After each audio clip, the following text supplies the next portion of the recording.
অবমাননায় অভিযুক্ত ইকবাল শহরেরই বাসিন্দা। সিসিটিভি ফুটেজে শনাক্ত। রংপুরের মাঝিপাড়ায় সাম্প্রদায়িক হামলার শিকার হিন্দুদের আতঙ্কে রাত যাপন।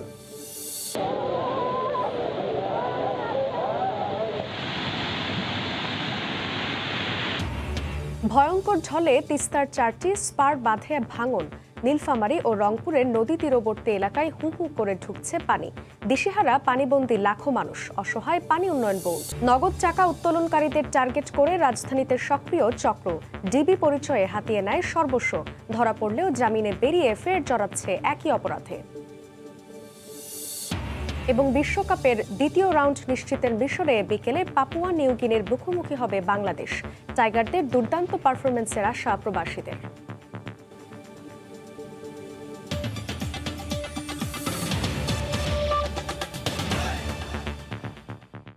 ভোরের সময়ের সঙ্গে আছি আমি জান্নাতুল। কুমিল্লায় পূজা মণ্ডপে ধর্ম অবমাননায় অভিযুক্ত ব্যক্তি সিসিটিভি ফুটেজে শনাক্ত হয়েছেন। তার নাম ইকবাল হোসেন, শহরের সুজানগর এলাকার বাসিন্দা। তবে নাম পরিচয় জানা গেলেও পুলিশ তাকে গ্রেফতার করতে পারেনি। পুলিশ বলছে ওই ব্যক্তিকে গ্রেফতার করতে পারলেই বেরিয়ে আসবে মূল ঘটনা। এরই মধ্যে ঘটনার সঙ্গে সরাসরি জড়িত আরও দুজনকে গ্রেফতার করা হয়েছে। বাহার রায়হানকে সঙ্গে নিয়ে আফজাল হোসেনের রিপোর্ট। রাত 2:10 দারোগাবাড়ির মসজিদ থেকে কিছু একটা হাতে নিয়ে বের হচ্ছেন এক যুবক। তার গতিবিধি সন্দেহজনক।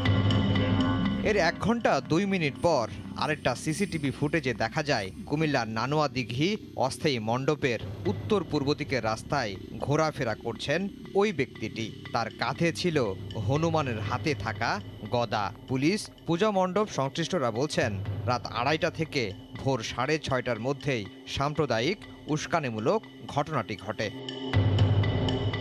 ফুটেজে থাকা ওই ব্যক্তির পরিচয় এরই মধ্যে শনাক্ত করা হয়েছে। তাকে ধরতে চলছে সর্বোচ্চ চেষ্টা। পুলিশ বলছে তাকে গ্রেফতার করা গেলেই বেরিয়ে আসবে সাম্প্রদায়িক উস্কানির মূল ঘটনা। তবে সরাসরি জড়িত আরও 2 জন গ্রেফতার হয়েছেন। এলাকাবাসী বলছে শুধু 3 জনই নয়, এই ঘটনার সঙ্গে প্রভাবশালী কেউ জড়িত। এটা আপনার এরকম হইতে পারে যে কাউকে দিয়ে, যাকে দিয়ে করানো হয়েছে বা যেই এনেছে তাকে হয়তো তাকে দিয়ে করানো হয়েছে, তাকে হয়তো টাকা লোভ দেখিয়েছে, সে হয়তো না বুঝে কাজটা করেছে। তারা কোনো না কোনো ক্ষমতাবান ব্যক্তি অথবা কোনো না কোনো ক্ষমতাবান গোষ্ঠী কর্তৃক আদিষ্ট হয়ে তারা কাজটি করেছে। অস্থায়ী পূজা মণ্ডপটির পশ্চিম পাশেই দারোগাবাড়ি মসজিদের অবস্থান। যদিও মাজার ও মসজিদ সংশ্লিষ্টরা বলছেন এখান থেকে এমন ঘটনা ঘটার কোনো সুযোগ নেই। যেই ধরনের কোরআন শরীফ পূজা মণ্ডপে আমরা দেখতে পেয়েছি, এই ধরনের কোনো কোরআন শরীফ আমাদের মাজার বা মসজিদে নেই। কুমিল্লার এই ঘটনায় এখন পর্যন্ত 46 জনকে আটক করা হয়েছে। মামলা হয়েছে 9টি। আফজাল হোসেন, সময় সংবাদ। পুরানো ভিডিও দিয়ে গুজব ছড়ানোর অভিযোগে বদরুন্নেসা কলেজের সহকারী অধ্যাপক সহ 22 জনকে আটক করেছে র্যাব। এদিকে সহিংসতায় জড়িতদের গ্রেফতার ও অনাকাঙ্ক্ষিত পরিস্থিতি এড়াতে পুলিশকে হার্ড লাইনে যাওয়ার নির্দেশ দিয়েছে সদর দফতর। এদিকে সাম্প্রতিক সহিংসতার ঘটনায় এখন পর্যন্ত 72 মামলায় 450 জন গ্রেফতার হয়েছে। এই অবস্থায় সারা দেশের পুলিশের ইউনিটগুলোর প্রধান থেকে শুরু করে জেলার পুলিশ সুপারদের সঙ্গে ভার্চুয়াল বৈঠক করেছেন সদর দপ্তরের কর্মকর্তারা। বৈঠকে সাম্প্রতিক সময়ে ঘটনায় জড়িতদের আইনের আওতায় আনার পাশাপাশি ভবিষ্যতে এই ধরনের অনাকাঙ্ক্ষিত ঘটনা রোধে হার্ডলাইনে থাকার নির্দেশ দেওয়া হয়েছে। দেশের বিভিন্ন স্থানে সাম্প্রদায়িক হামলা সরাসরি এবং ইন্ধনে সম্পৃক্ত 22 জনকে আটক করার পর র্যাব বলছে যারা অনলাইন মাধ্যমে সাম্প্রদায়িক সম্প্রীতি নষ্টের অপচেষ্টা করছে তাদের সবাইকে আইনের আওতায় আনা হবে। নিজেদের স্বার্থ হাসিল করার জন্য উদ্দেশ্যপ্রণোদিতভাবেও তারা এই ধরনের ভিডিও কন্টেন্ট ছড়িয়ে দিচ্ছে। এদের এই সকল পেজের বেশ কিছু এডমিনকে আমরা ইতিমধ্যে শনাক্ত করেছি। সহিংসতার আগে পরে মিছিলে অংশ নেওয়া ব্যক্তি থেকে শুরু করে ভাঙচুর, অগ্নিসংযোগে জড়িত ব্যক্তি, ইন্ধনদাতা ও পরিকল্পনাকারীদের আলাদা তালিকা তৈরির নির্দেশনাও দেওয়া হয়েছে। এই ধরনের যারা প্রপাগান্ডা করে তারা কিন্তু ইচ্ছাকৃতভাবেই করছে এবং সেটা ঠেকানো আমাদের মূল কাজ। সেগুলো পুলিশ হেডকোয়ার্টার নির্দেশনা আছে, সেভাবে আমরা কাজ করছি। আইন শৃঙ্খলা বাহিনীর দায়িত্ব পালনে কোনো ব্যত্যয় ছিল কিনা তাও আলোচনায় উঠে আসে। বুলবুল রেজা, সময় সংবাদ, ঢাকা। মানবিক সাহায্য সহায়তায় দিনটা কেটে গেলেও রাতে অজানা আতঙ্কে সময় কাটান রংপুরের পীরগঞ্জের মাঝিপাড়ার মানুষ। তবে হামলায় জড়িতদের বিচার নিশ্চিত করার পাশাপাশি তাদের নিরাপত্তা নিয়ে অভয় দিয়েছেন জেলা প্রশাসনের শীর্ষ কর্মকর্তা। তারিকুল ইসলামের ক্যামেরায় আরও জানাচ্ছেন রতন সরকার। রোববার রাতের নারকীয় তাণ্ডবের সময় কাউকে কাছে না পেলেও ধর্ম উন্মাদনার আগুনে পোড়ার খবর গণমাধ্যমে প্রকাশের পর বাজিপাড়ার মানুষের পাশে এখন সরকার, প্রশাসন, আইনশৃঙ্খলা বাহিনী, রাজনৈতিক নেতাকর্মী সহ সবাই। সকাল হলেই কেউ না কেউ ক্ষুধার আহার, পরনের কাপড়, শিক্ষা উপকরণ নিয়ে প্রতিদিন হাজির হচ্ছেন। এমনকি বিরস মুখে ঋণের কিস্তি তোলা এনজিও কর্মীরাও এসেছেন সহায়তার হাত বাড়িয়ে। না, আজকে দেখতে আসছি, কারণ সাময়িক তাদের যে অবস্থা এটা দেখতে হবে। বিভিন্ন এনজিও এসেছে, ওনারা সহযোগিতা করতে চায়। ওনাদের যে ক্যাপাসিটি, ওই ক্যাপাসিটির মধ্যে ওনারা কাদেরকে কতটুকু সহযোগিতা করতে চান সেজন্য। দিনের বেলায় সব ভুলে থাকলেও রাত হলেই আতঙ্ক নামে গ্রাম জুড়ে। রাত্রে যখন ঘরের দিকে তাকাই, চারপাশে তাকাই, মনে হয় এটা মরুভূমি। সেদিনকের ভয়ে আগুন লাগে দেওয়া, মানুষের হুড়রে করে উঠছে, বাচ্চারা রাতে ঘুমতো এরকম ফেলা পারে। চাল, ডাল, শাড়ি, লুঙ্গি, তারপরে খাবার, খাদ্য মানে ওখান থেকেই পাচ্ছি। প্রশাসন আমাদের কাছে আছে, হয়তো বা এখন থেকে 2 দিন, 3 দিন, 4 দিন, 5 দিন থাকবে। এরপরে আমাদের নিরাপত্তা কে নেবে? তবে বিপন্ন মানুষগুলোর জন্য মানবিক সহায়তা, তাদের ওপর চলা অমানবিক নির্যাতনের বিচার নিশ্চিত করার পাশাপাশি তাদের নিরাপত্তা নিয়ে অভয় দেন জেলা প্রশাসনের শীর্ষ কর্মকর্তা। যারা ক্ষতিগ্রস্ত হয়েছেন কন্টিনিউয়াসলি তাদের পাশে থেকে তাদেরকে আশ্বস্ত করতে চাচ্ছি যে আপনারা নিশ্চিন্ত মনে থাকেন। আমরা আওয়ামী লীগের সাধারণ সম্পাদক ওবায়দুল কাদের বলেছেন, রাজনৈতিক স্বার্থ হাসিলের জন্য ধর্মকে ব্যবহার করে পরিকল্পিতভাবে জাতিকে বিভাজন করতে চায় বিএনপি, জামায়াত ও তাদের দোসররা। গতকাল সকালে তার সরকারি বাসভবনে এক ব্রিফিংয়ে তিনি এই কথা বলেন। যারা নিজেরা এদেশের স্বাধীনতা মেনে নিতে পারেনি, মেনে নিতে পারে না উন্নয়ন ও সমৃদ্ধি, তারাই জাতিকে বিভাজন করে দুর্বল করতে চায়, দেশের ইমেজ নষ্ট করতে চায়। আর এই বিভাজন রেখা তৈরি করতে চায় বিএনপি ও তার দোসররা। বিএনপি নেতারা মিথ্যাচারকে শিল্পের রূপ দিয়েছে। সাম্প্রদায়িক হামলায় নাকি সরকার জড়িত। আসলে ভিডিও ফুটেজে থলের বেড়াল বেরিয়ে আসছে দেখে তারা একচোখা দৈত্যের আচরণ শুরু করেছে। সব শ্রেণী পেশার মানুষের অংশগ্রহণে চট্টগ্রামে গতকাল হয়ে গেল দেশের সবচেয়ে বড় জশ্নে জুলুস বা বিশ্বনবীর জন্মবার্ষিকীর আনন্দ র্যালি। ঈদে মিলাদুন্নবীর দিনে মুসলিম মিল্লাতের মুক্তির দিশারি হজরত মুহাম্মদ সাল্লাল্লাহু আলাইহি ওয়াসাল্লামের জীবনাদর্শ স্মরণে জশ্নে জুলুসের ঢল নামে লাখো নবী প্রেমিকের। ধর্মের নামে ভেদাভেদ ভুলে অসাম্প্রদায়িক বাংলাদেশ বিনির্মাণে মহানবীর মানবতাবাদী আদর্শ ছড়িয়ে দেওয়ার আহ্বান জানান ইসলামী চিন্তাবিদরা। আশরাফুল আলম মামুনের ক্যামেরায় শফিকুল আলমের রিপোর্ট। হাতে কালেমা খচিত ব্যানার ও পতাকা, মুখে রাসূলের শানে দরুদ ও সালাম। বুধবার সকালে লাখো নবীভক্তের স্লোগানে মুখর পুরো বন্দরনগরী চট্টগ্রাম। এর আগে আওলাদে রসুল সৈয়দ মোহাম্মদ সাবির শাহকে বহনকারী কাছে ঘেরা গাড়িটি যখন মুরাদপুর খানকা শরীফ থেকে বের হয়, তখন লাখো নবীপ্রেমী মানুষের ঢল নামে নগর জুড়ে। বিশ্ব মানবতার মুক্তির দিশারেই মহানবীর আগমন ও ওফাতের দিনটিকে স্মরণে এবার চট্টগ্রামে অনুষ্ঠিত হয়েছে জশ্ন জুলুস। 4 কিলোমিটার দীর্ঘ এই শোভাযাত্রায় ছিল বর্ণাঢ্য মোটর র্যালি। মুসলিম উম্মার শান্তি কামনার পাশাপাশি মহানবীর আদর্শে উজ্জীবিত হয়ে জীবন গড়ার প্রত্যয় ব্যক্ত করেন মুসল্লিরা। পবিত্র জশ্নে জুলুস ঈদে মিলাদুন্নবী আমাদের জন্য, বিশ্বের জন্য একটা নিয়ামত স্বরূপ। ওনার দোয়া রসুলে যাতে আমরা শান্তির সুন্দর সমাজ গড়তে পারি। এ সময় সাম্প্রদায়িক সম্প্রীতি ইসলামের বড় দৃষ্টান্ত উল্লেখ করে শান্তির দেশ গড়ার কথা বলেন আয়োজক ও ইসলামী চিন্তাবিদরা। সব ধর্মের মানুষগুলো আমরা মানুষ হিসাবে একত্রে বসবাস করব। আমাদের মধ্যে একটা আন্ডারস্ট্যান্ডিং থাকবে। যার যার মন্দিরে তার ধর্ম পালন হবে, মসজিদে পালন হবে। আল্লাহর কোরআনে আছে, রাসূল পাক সাল্লাল্লাহু আলাইহি ওয়াসাল্লাম বলেছিলেন সংখ্যালঘুদের সাহায্য সহযোগিতা করার জন্য। মহানবীর প্রতি ভালোবাসায় 1974 সাল থেকে চট্টগ্রামে জশ্ন জুলুস পালন করছে আঞ্জুমানে রহমানিয়া আহমদিয়া সুন্নিয়া ট্রাস্ট। রাসূল সাল্লাল্লাহু আলাইহি ওয়াসাল্লাম বলেছেন, যারা মানুষকে সাম্প্রদায়িকতার দিকে ডাকে এবং সাম্প্রদায়িকতার জন্য সংগ্রাম ও যুদ্ধ ঘোষণা করে তারা আমার দলভুক্ত নয়। এই হাদিস থেকে শিক্ষা নিয়ে সম্প্রীতির বাংলাদেশ গড়ার কথা বলছেন ইসলামী চিন্তাবিদরা। শফিকুল আলম, সময় সংবাদ, চট্টগ্রাম। এদিকে রাজধানীতে উদযাপন হলো ঈদে মিলাদুন্নবী। ইসলামিক আদর্শকে পুঁজি করে যাতে কোনো গোষ্ঠী সাম্প্রদায়িক সম্প্রীতি নষ্ট করতে না পারে সে বিষয়ে সবাইকে সতর্ক থাকার আহ্বান জানান বিশিষ্টজনরা। তারা বলেন, ইসলামের মর্মবাণী থেকে দূরে সরে গিয়েই সাম্প্রদায়িক হামলা চালাচ্ছে ধর্মান্ধ গোষ্ঠী। বুধবার সকালে জাতীয় প্রেস ক্লাবের সামনে থেকে শুরু হয় জশ্নে জুলুস। ঈদ এ মিলাদুন্নবীর মূল এ আয়োজন থেকে শান্তির বাণী ছড়িয়ে দিতে চেয়েছেন অংশগ্রহণকারীরা। শোভাযাত্রাটি রাজধানীর জিঞ্জিরায় গিয়ে শেষ হয়। ঈদ মানে আনন্দের দিন, তো আজ যেহেতু আমার নবীজির শুভ জন্মদিন, সেহেতু আমরা সবাই খুশি।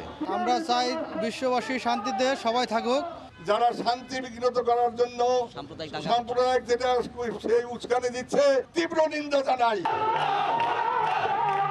রমনা এলাকায় বের হয় জশ্নে জুলুসের আরেকটি শোভাযাত্রা। মহানবীর জন্মের দিনটিকে স্মরণ করে মুসল্লিরা বের করেন এই শোভাযাত্রা। ইসলামিক আদর্শকে পুঁজি করে যাতে কোনো ধর্মান্ধ গোষ্ঠীর উস্কানিতে দেশের সাম্প্রদায়িক সম্প্রীতি নষ্ট না হয় সে বিষয়ে মুসলিমদের সতর্ক থাকারও আহ্বান জানান তারা। অন্য ধর্মের উপাসনালয়ে যারা হামলা করে তারা কখনো মুসলমান হওয়ার দাবি করতে পারে না। দাড়ি টুপি নামাজ পড়লে মুসলমান হয় না। যাদের কলবে হুব্বে রসুল নাই, এরা কখনো ইসলামের জন্য শান্তি বয়ে আনতে পারে না। একই আয়োজনে অংশ নিয়ে তথ্য ও সম্প্রচার মন্ত্রী বলেন, যারা ইসলামের মর্মবাণী ধারণ করে তারা কখনোই অন্য ধর্মের উপর আক্রমণ করে না। ইসলামের এই মূল মর্মবাণী যারা ধারণ করে তারা কখনো ইসলামের নামে অন্য কারো উপর আক্রমণ করে না। রাসূল সাল্লাল্লাহু আলাইহি ওয়াসাল্লাম অন্য কারো উপর আক্রমণ করার শিক্ষা দেয় নাই, ইসলাম সেই শিক্ষা দেয় নাই। মহানগর নাট্য মঞ্চ থেকেও জশ্নে জুলুসের আরেকটি শোভাযাত্রা গুলিস্তান মোড়ে গিয়ে শেষ হয়। এমআর আমিন, সময় সংবাদ, ঢাকা। দুটি বগিকে ডিজিটাল জাদুঘরে রূপান্তর নিয়ে রিপোর্ট থাকছে সংবাদের পরের অংশে। স্মরণকালের ভয়ঙ্কর ঢলে 4টি স্পার বাঁধ সহ অসংখ্য স্থানে ছিন্ন ভিন্ন হয়ে গেছে তিস্তা অববাহিকা। নীলফামারী ও রংপুরের নদী তীরবর্তী এলাকায় হু হু করে পানি ঢুকে পড়ায় ভোগান্তিতে পড়েছেন লাখো মানুষ। সচরাচর পাহাড়ি নদীর আকস্মিক বন্যার সঙ্গে যুদ্ধ করে এই অঞ্চলের মানুষ বেঁচে থাকলেও এবারের মতো তিস্তার ভয়ঙ্কর রূপ আগে দেখেননি তারা। শাকিল মাহমুদের ক্যামেরায় রিপোর্ট রতন সরকারের। মাত্র 12 ঘন্টায় তিস্তা ব্যারেজ পয়েন্টে পানি বেড়েছে 6.5 ফুট। এত দ্রুত পানি বৃদ্ধির ঘটনা এবারই প্রথম। মঙ্গলবার রাত থেকে বাড়তে থাকা পানি হঠাৎই বিপদসীমার 65 সেন্টিমিটার উপর উঠে যাওয়ায় তিস্তা ব্যারেজের ফ্লাড বাইপাস গড়িয়ে প্রবল বেগে নদীর পানি ঢুকে পড়ে লালমনিরহাটের হাতিবান্ধা দিয়ে। ঢলের তোরে নীলফামারীর ডিমলা, জলঢাকার শোলমারি, রংপুরের গঙ্গাচড়ায় নদীর ডানতির বাঁধ বিধ্বস্ত হয়ে পানি লোকালয়ে ঢুকে পড়ে তীব্র বেগে। ভেঙে চুরে নিয়ে যায় কাঁচা পাকা ঘরবাড়ি, রাস্তাঘাট, কবরস্থান সহ সবকিছু। এই বাঁধটি বন্যা নিয়ন্ত্রণ ও শহর রক্ষা বাঁধ নামে পরিচিত। ভারতের পাহাড়ি ঢল আসার কারণে আজকে আমাদের এই গ্রাম প্লাবিত অনেক হাজার হাজার বাড়ি আজকে নদীর মধ্যে বিলিয়ে যাইতেছে। ডিগির মাছগুলো সবগুলো যাচ্ছিল, কবরস্থানে ভাঙি যাচ্ছিল। বাঁধ ভেঙে যায় তাহলে রংপুর শহর চলে যাবে। বন্যা নিয়ন্ত্রণ ও সতর্কীকরণ কেন্দ্র জানিয়েছে বৃহস্পতিবার পর্যন্ত পানি বৃদ্ধি অব্যাহত থাকবে, কিন্তু ততক্ষণ পর্যন্ত টিকে থাকা নিয়ে শঙ্কা ঢলের মুখে থাকা মানুষগুলোর। আমাদের অবস্থা তো করুন, এবারে পানি ভাঙে গেলে তো আমাদের পানি উঠে দেখার মতো কোনো লোক নাই। বাড়ি ঘরে বস্ত্র হাবি যাবি আনি কুমড়া আটক করে চল। ভয়াবহ অবস্থা, যে অবস্থা তাতে তো মনে করেন যে এই পাশে গ্রাম ট্রাম সব। পানি উন্নয়ন বোর্ডের প্রধান প্রকৌশলী তিস্তা ব্যারেজের উজান ভাটিতে 4টি স্পার ক্ষতিগ্রস্ত হবার কথা স্বীকার করেছেন। তবে পানি কমার পর বালির বস্তা ফেলে সেসব মেরামত করা হবে জানালেও এখনই ভাঙন ঠেকানোর কোনো পদক্ষেপের কথা বলতে পারেননি। 3টা স্পার ক্ষতিগ্রস্ত হয়েছে, ডাউনে 1টা স্পার ক্ষতিগ্রস্ত হয়েছে। আমাদের পর্যাপ্ত জিও ব্যাগ আছে, আমরা পানিটা একটু কমে গেলেই আমরা জিও ব্যাগ দিয়ে স্পারগুলো মেরামত। উজানে সিকিম, দার্জিলিং, জলপাইগুড়ি সহ ভারতের উত্তর পশ্চিমাঞ্চলে ব্যাপক বৃষ্টিপাতের ফলে তিস্তা ব্যারেজের 65 কিলোমিটার উজানে গজলডোবা ব্যারেজ খুলে দেওয়ায় হঠাৎ এই ঢল নামে তিস্তায়। গজলডোবা ব্যারেজ বন্ধ না করা পর্যন্ত পানি বৃদ্ধি অব্যাহত থাকবে বলে জানিয়েছে পানি উন্নয়ন বোর্ড। এবার 18 বছরের বেশি সবাই নিতে পারবেন করোনার টিকা।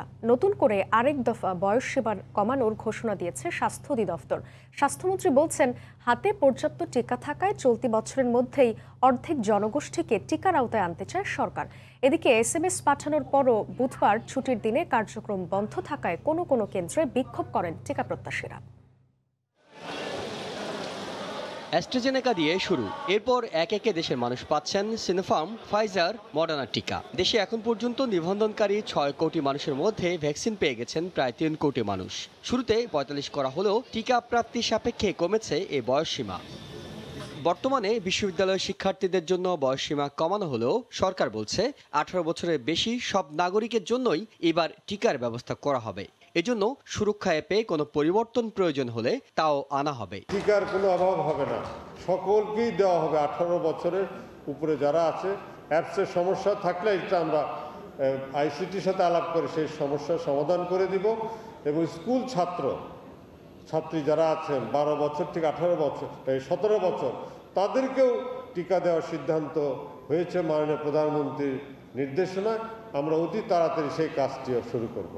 টিকা দিতে সরকারের বয়সসীমা কমানোর ফলে সুফল আসবে বলে মনে করছেন সাধারণ মানুষ। স্কুল কলেজ খুলে দিয়েছে, যদি তাদের আক্রান্ত হওয়ার রেটটা যদি ভ্যাকসিন নেওয়ার ফলে কমে যাবে। টিকাটা নেওয়ার পরে কিন্তু বাংলাদেশে যে ডেটের কথাটা হচ্ছে সবাই বলতেছে, এটা কিন্তু আসলেই হচ্ছে অনেকটা ফল করেছে। এদিকে ঈদে মিলাদুন্নবী উপলক্ষে সরকারি ছুটির দিন হলেও নিবন্ধিত ব্যক্তিদের টিকা নেওয়ার জন্য SMS পাঠানো হয়েছিল সোহরাওয়ার্দী মেডিকেল কলেজ কেন্দ্র থেকে। কেন্দ্রে এসে টিকা না পেয়ে ক্ষোভ জানান তারা।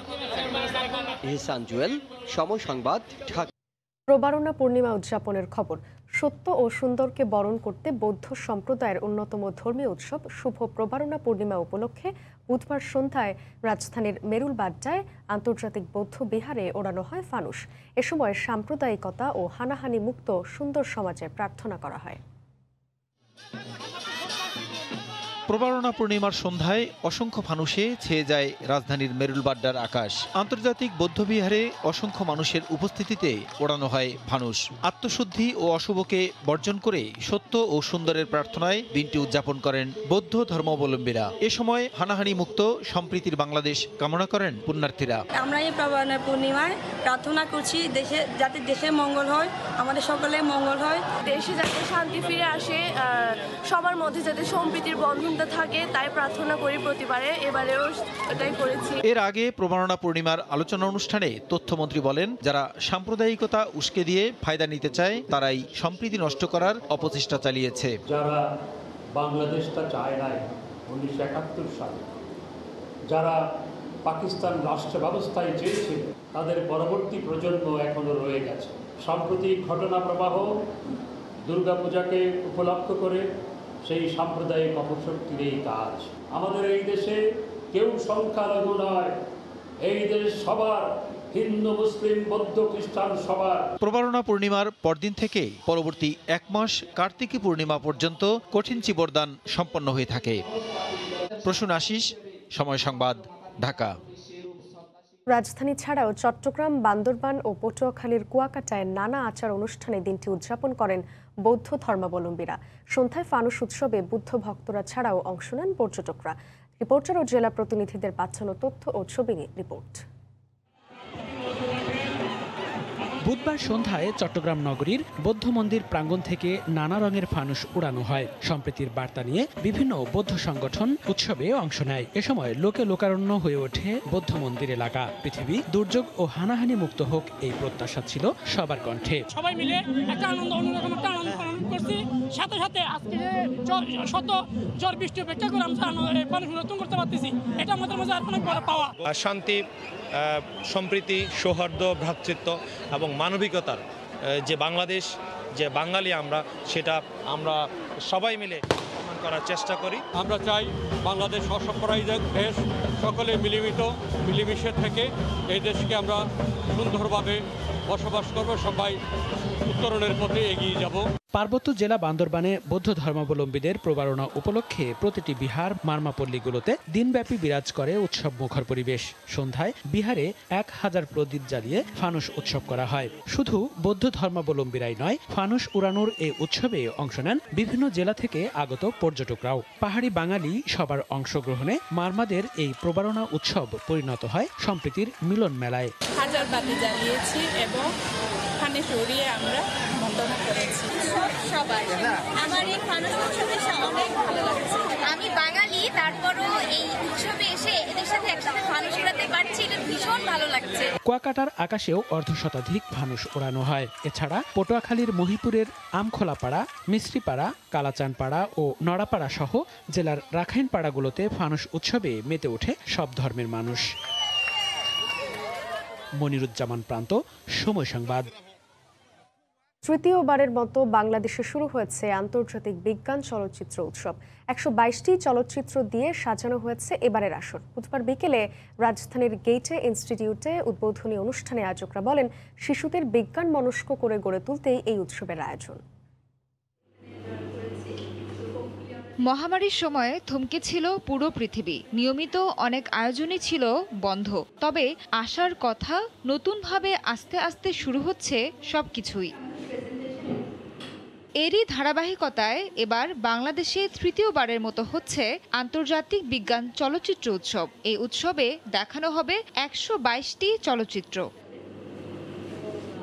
দৈনন্দিন জীবনকে সহজ করতে বিজ্ঞান চর্চা কিভাবে কাজে লাগে তাই জানা যাবে এই উৎসব থেকে। বুধবার বিকালে ধানমন্ডির গ্যাটে ইনস্টিটিউটে আয়োজকরাও তাই জানালেন। আমরা এই ফিল্ম ফেস্টিভ্যালটার আয়োজন করেছি আমাদের বাংলাদেশের যারা বাচ্চারা, শিশুরা, প্লাস প্রাইমারি লেভেল থেকে শুরু করে আর্লি লেভেল থেকে শুরু করে একদম ইউনিভার্সিটি লেভেল পর্যন্ত, তাদের মধ্যে আমাদের সায়েন্স রিলেটেড যে ফিল্মগুলো খুব মজার ওয়েতে, খুব মজা করে দেখা যায় এবং মজার কিছু এক্সপেরিমেন্ট করা যায়, সেই জিনিসটাকে প্রেজেন্ট করছি এই ফেস্টিভ্যালের মাধ্যমে এবং তাদেরকে বেসিক্যালি এনকারেজ করার জন্য যে সায়েন্স ক্যান বি ফান। অক্টোবরের ১ তারিখ থেকে ডিসেম্বরের ২০ তারিখ পর্যন্ত অনলাইন সহ বিভিন্ন মাধ্যমে বাংলাদেশের বিভিন্ন স্থানে প্রদর্শিত হবে চলচ্চিত্রগুলো। আমাদের ফেস্টিভ্যালে আছে কয়েকটা ওয়ার্কশপ টিচারদের জন্য, তারপরেও এক্সপেরিমেন্টস আছে সায়েন্স ফিল্ম উপরে স্টুডেন্টসের জন্য। বয়স এবং শিক্ষাগত যোগ্যতা অনুযায়ী ৪টি শ্রেণীতে আগ্রহী শিক্ষার্থীদের দেখানো হবে ফিল্মগুলো। পরবর্তীতে এই ফিল্মের উপর কুইজও দেওয়া হবে পুরস্কারও। মূল আরেকটা টার্গেট হলো আমাদের কোভিড সিচুয়েশন। সো কোভিডের উপর বেস করে আমরা চাচ্ছি তাদের বেটার হেলথ, বেটার ওয়েলবিংয়ের জন্য আমরা যেন কিছু ইনফরমেশন প্রোভাইড করতে পারি। এবারের উৎসবের প্রতিপাদ্য good health and wellbeing. Nabila Sohar, Somoy Sangbad, Dhaka. বিদেশে টাইলস কারখানার শ্রমিক হিসেবে কাজ করতেন ঠাকুরগাঁওয়ের মোস্তাফিজুর রহমান শিমুল। দেশে ফিরে নিজেই স্থাপন করেন টাইলস কারখানা। এতে নিজে স্বাবলম্বী হওয়ার পাশাপাশি তার কারখানায় কর্মসংস্থানের সুযোগ হয়েছে স্থানীয়দের। ঠাকুরগাঁও থেকে জিয়াউর রহমান বকুলের রিপোর্ট, ছবি তুলেছেন সুমন হোসেন। সিমেন্ট, বালু, কুচি পাথর, পানি ও কেমিক্যালের মিশ্রণে বিভিন্ন ডিজাইনের রং বেরঙের ১৬ ধরনের পার্কিং টাইলস তৈরি হচ্ছে শিমুলের এ কারখানায়। ছোট পরিসরে যাত্রা শুরু হলেও কয়েক মাসের ব্যবধানে বেড়ে যায় টাইলসের চাহিদা। কাতারে ৪ বছর কাজ করে দেশে ফিরে ঠাকুরগাঁও শহরের শান্তিনগর এলাকায় গড়ে তোলেন এ কারখানা। ২ জন শ্রমিক নিয়ে কাজ শুরু করলেও এখন তার কারখানায় প্রতিদিন ১০ থেকে ১৫ জন শ্রমিক কাজ করেন। সবকিছুর চাহিদা আশপাশে বালু, সিমেন্ট থেকে শুরু করে ম্যাটেরিয়ালস যেটা প্রয়োজনীয়তা আমাদের এদিকে সব সহজলভ্য এবং সহজেই কালেকশন করা যায়। সেজন্য আমি এটা উদ্যোগটা গ্রহণ করি সাথে আরেকজনকে নিয়ে। এখানে যদি সরকারিভাবে আমাদেরকে কোনো সহযোগিতা, স্বল্প ঋণের সহযোগিতা করে সরকারের পক্ষ থেকে কিংবা কোনো ব্যক্তিগত বেসরকারি উদ্যোগ থেকে আসে যদি, তাহলে আমরা এটা বৃহৎ পরিসরে নিয়ে যেতে পারি। টাইলস কিনতে দূর দূরান্ত থেকে তার কারখানায় আসছেন ক্রেতা ও ব্যবসায়ীরা। বিক্রি বাড়ায় নিয়মিত কাজের সুযোগ পেয়ে খুশি শ্রমিকরাও। আগে আমাদেরকে কাজ করার জন্য বিভিন্ন জায়গায় যাইতে হইতো, এখন আর যাওয়া লাগে না। এই টাইলস কারখানা হয় আমরা এখানে নিয়মিত প্রতিদিন কাজ করতে পারতেছি। প্রথমে যে অবস্থায় পার্কিং টাইলস বের হয়েছিল তার থেকে চাহিদা অনেক বেশি এখন। তাই আমাদের এই চাহিদা পূরণের জন্য অনেক শ্রমিকও এখানে আমরা নিয়োগ দিছি। 15 থেকে 20 জন কাজ করতেছে। গুণগত মানও ভালো, দামও কম, আবার রঙও ওঠে না, আবার মানে কেরিং এর জন্যও কাছাকাছি। চাহিদা প্রচুর থাকার কারণে মাল পাইনি, আমি অর্ডার দিয়ে গেলাম।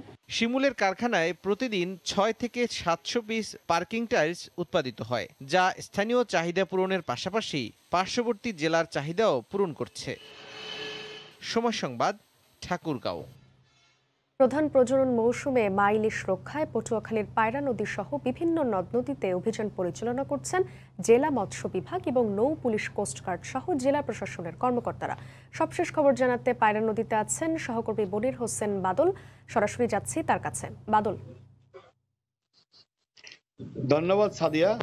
চলছে ইলিশের প্রজনন মৌসুম। 4 অক্টোবর থেকে 25 অক্টোবর এই 22 দিন ইলিশের প্রজনন মৌসুম চলবে। এই ইলিশের প্রজনন মৌসুমে নির্বিঘ্নে যাতে ইলিশ মাছ নদীতে ডিম ছাড়তে পারে সেজন্য এই প্রশাসনের তরফ থেকে নেওয়া হয়েছে কঠোর নিরাপত্তা ব্যবস্থা। আপনি আমার পিছনে দেখতে পাচ্ছেন যে গতকাল রাত থেকে আজ সকাল পর্যন্ত প্রশাসন নৌ পুলিশ অভিযান পরিচালনা করে প্রায় 20,000 কারেন্ট জাল জব্দ করেছে। এই 20,000 কারেন্ট জাল পায়রা নদীতে, লেবুখালী পায়রা নদীতে জনসমূহকে পুড়িয়ে ফেলেছে প্রশাসনে।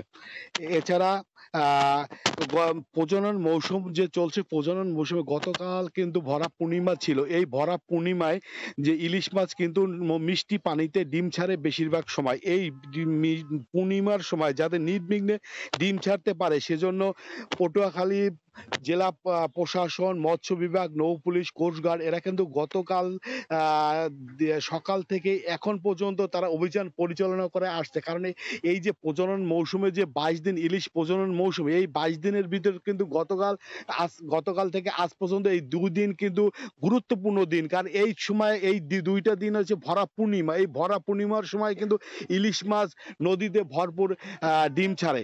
এই জন্য নির্বিঘ্নে যাতে ডিম ছাড়তে পারে সেজন্য প্রশাসন তৎপর রয়েছে। আপনি জানেন যে পটুয়াখালী জেলায় রাঙ্গাবালী উপজেলায় যে চরমন্তা রয়েছে, চরমন্তা যে একটি প্রবেশদ্বার রয়েছে, এছাড়া আন্দারমানিক নদীতে একটি প্রবেশদ্বার রয়েছে। এই প্রবেশদ্বারে আপনার 4 অক্টোবর থেকে কিন্তু সমুদ্রের নোনা পানি থেকে ইলিশ মাছ মিষ্টি পানিতে ডিম ছাড়তে আসে এবং এই নির্বিঘ্নে যাতে ডিম ছাড়তে পারে সেজন্য প্রশাসন এই কয়দিন কিন্তু কঠোর নিরাপত্তা ব্যবস্থা নিয়েছে। আপনারা আর 18 দিন কিন্তু আজকে ইলিশ প্রজনন মৌসুমের প্রায় শেষ দিন, আর মাত্র আছে 4 দিন। এই 4 দিন কিন্তু ইলিশ প্রজনন মৌসুম চলবে। এই ইলিশ প্রজনন মৌসুমে নির্বিঘ্নে যাতে সফলতা করতে পারে সেজন্য উপজেলা প্রশাসন কিন্তু কঠোর তৎপরতা ভূমিকা পালন করছে। আমি যেখানে আজকে প্রায় 20,000 মিটার কারেন্ট জাল জব্দ করেছে দুমকি উপজেলা মৎস্য বিভাগ। এই দুমকি উপজেলা মৎস্য বিভাগ এবং তারা কিন্তু এই অভিযান পরিচালনা করে 20,000 মিটার কারেন্ট জাল জব্দ করে তারা জনসংযোগে পরিয়ে দিচ্ছে। এ বিষয়ে আমি দুমকি উপজেলা যে মৎস্য কর্মকর্তা আছে তার সাথে কথা বলবো। তবে জেলেরা একটা অভিযোগ করেছে যে তারা এখনো কিন্তু চাল পায়নি। এ বিষয়ে আমি দুমকি উপজেলা মৎস্য কর্মকর্তা মোহাম্মদ জাহাঙ্গীর হোসেনের সাথে কথা বলবো, চাল না পাওয়া কারণ এবং তাদের যে অভিযান চলছে অভিযানের আসলে কতটুকু সফলতা হয়েছে এই বিষয়ে আপনি কিছু বলেন। জি, আমাদের গতকালকে এবং পরশু থেকে এই 2 দিন ব্যাপী আমাদের যে অভিযান চলছে, অভিযানে 2 জন লোক আটক করা হয়েছে এবং আমরা 20,000 মিটার জাল আটক করা হয়েছে, যেটা এখন পড়া হইতেছে। আর এছাড়া আমাদের আগামী 25 তারিখ পর্যন্ত এরকম অভিযান চলবে। তাছাড়া আমাদের এখানে 5টা ইউনিয়নে 1650 জনের জেলের জন্য চাল বরাদ্দ আছে। আমাদের 2-3টা ইউনিয়ন বিতরণ করা হয়ে গেছে, বাকিটা আমাদের 2-1 দিনে বিতরণ করা হবে। 20 কেজি করে এরা প্রত্যেকে পাবে। আমাদের এই উপজেলায় মোট 33 মেট্রিক টন চাল বরাদ্দ ছিল, এটা বরাদ্দ হবে। আর আমাদের অভিযান চলতেছে এবং চলবে দিনে রাতে। আমাদের সাথে প্রশাসন, পুলিশ বিভাগ, কোস্টগার্ড, নৌ পুলিশ সহযোগিতা করতেছে। আমাদের এই অব্যাহত আছে এবং আমরা যাতে নির্বিঘ্নে এই মাছের পোনা ডিম দিতে পারে ইলিশ মাছ, মাত্র আর 4টি দিন বাকি। এই 4টি দিন আমরা সবসময় সার্বক্ষণিক নদীতে থাকবো এবং যাতে সরকারের এই সিদ্ধান্ত। আপনাকে ধন্যবাদ। আপনি যেমনটা শুনছিলেন যে এই জায়গায় 5টা ইউনিয়ন রয়েছে, 5টা ইউনিয়নে কিন্তু 2টি ইউনিয়নে চাল বরাদ্দ করা হয়েছে আর বাকি 3টি ইউনিয়নে চাল দেওয়া আছে। পটুয়াখালী জেলায় প্রায় লক্ষাধিকের বেশি জেলে রয়েছে, এর ভিতরে 67,749 জন জেলে রয়েছে নিবন্ধিত। এই যে প্রজনন মৌসুমে 22 দিন যে রয়েছে, 22 দিনে কিন্তু 20 কেজি করে চাল পাবে 63,800 জেলে। এই ছিল প্রজনন মৌসুমে প্রশাসনের অভিযানের আমার কাছে সর্বশেষ। পটুয়াখালী থেকে যুক্ত ছিলেন সহকর্মী মোহাম্মদ মনির হোসেন বাদল। পর্বের বাধা টপকে বিশ্বকাপের দ্বিতীয় রাউন্ড নিশ্চিত করার ম্যাচে বৃহস্পতিবার পাপুয়া নিউগিনির মুখোমুখি হবে বাংলাদেশ। দলের পারফরমেন্স নিয়ে ব্যাটিং কোচ কিছুটা হতাশ হলেও শেষ ম্যাচে সবকিছু ঠিকঠাক করে জয় তুলে নেবে বাংলাদেশ, এমন প্রত্যাশা অ্যাশওয়েল প্রিন্সের। আর পিএনসির চাওয়া আপসেটের জন্ম দিয়ে নতুন ইতিহাস করা। বাংলাদেশ সময় বিকেল 4টায় শুরু হবে ম্যাচ। মাস্কাট থেকে সাজিদ মুস্তাহিদের রিপোর্ট। ওমান বাধা পার হয়েছে, কিন্তু এখনও অনিশ্চয়তা কাটেনি। দ্বিতীয় রাউন্ডে যেতে বাংলাদেশকে শেষ ম্যাচে জিততেই হবে, মেলাতে হবে কিছু সমীকরণও। প্রথম ম্যাচের মতো ওমানের বিপক্ষে দলের ব্যাটিংটাও হয়ে আছে চিন্তার কারণ। পাওয়ার প্লে সুবিধা কাজে লাগাতে না পারা আর শেষ দিকে উইকেট হারানো। টিম ম্যানেজমেন্টকে ভাবতে হচ্ছে সব নিয়ে। টানা 3 ম্যাচ হারের পর যে চাপ ছিল দলে তা অনেকটাই কেটে গেছে। দলের চাওয়া এই মোমেন্টাম ধরে রেখে সুপার 12-এর পথটা মসৃণ করা। 3 দিনে 2 ম্যাচ খেলার পর টিম টাইগার্স বিশ্রামে। পিএনজির বিপক্ষে রণপরিকল্পনা হোটেলে বসেই সাজিয়েছে টিম ম্যানেজমেন্ট। অপেশাদারিত্বের নতুন দৃষ্টান্ত স্থাপন করে 2 ঘন্টা পর প্রেস কনফারেন্সে দলের ব্যাটিং কোচ। প্রথম 2 ম্যাচে আমাদের প্রতিপক্ষ সহযোগী সদস্য হলেও তারা খুব ভালো ক্রিকেট খেলেছে। উইকেটে কোনো সমস্যা নেই, কিন্তু এখানে পাওয়ার প্লেতে সব দলেরই বোলাররা ভালো বল করেছে। দলের পারফরমেন্স নিয়ে সবাই কিছুটা হতাশ, তবে শেষ ম্যাচে আমরা জিততে চাই, সেভাবে গেম প্ল্যান করে দল মাঠে নামবে।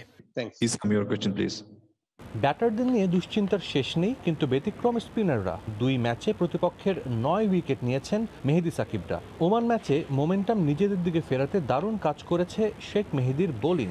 ভালো বোলিং বাড়িয়েছে আত্মবিশ্বাসও, তাই ব্যাটিং কোচের কণ্ঠেও বোলারদের স্তুতি। আমাদের স্পিনাররা বেশি ভালো করেছে, বিশেষ করে সাকিব মেহেদী দুর্দান্ত বোলিং করেছে। ওরা খুব স্কিলফুল খেলোয়াড়। কাগজে কলমে এখনো টিকে আছে পাপুয়া নিউগিনির দ্বিতীয় রাউন্ডে কোয়ালিফাই করার সুযোগ, কিন্তু সেটা আল আমেরাতের পাহাড় ডিঙানোর মতোই কঠিন। আপাতত সেসব নিয়ে ভাবছে না দেশটি। তারা চায় স্কটল্যান্ডের মতো আরেকটা আপসেটের জন্ম দিতে, যে জয় বদলে দিতে পারে দেশটির ক্রিকেট। অনুপ্রেরণার জন্য তারা ফিরে যাচ্ছে প্রায় 40 বছর আগে। 1982 আইসিসি ট্রফিতে বাংলাদেশকে হারিয়েই তো তৃতীয় হয়েছিল পিএনজি। বাংলাদেশ খুবই শক্তিশালী দল, তাদের সঙ্গে খেলতে পেরে আমরা সত্যিই গর্বিত। 2 ম্যাচ হারলেও এখনো আমাদের সুযোগ আছে। এই ম্যাচটা জিতে আমরা ইতিহাস গড়তে চাই। সমীকরণ বলছে পিএনজির বিপক্ষে 3 রানের ব্যবধানে জিতলেও নিশ্চিত হবে বাংলাদেশের দ্বিতীয় রাউন্ড। অপেক্ষা করতে হবে না অপর ম্যাচের ফলাফলের জন্য।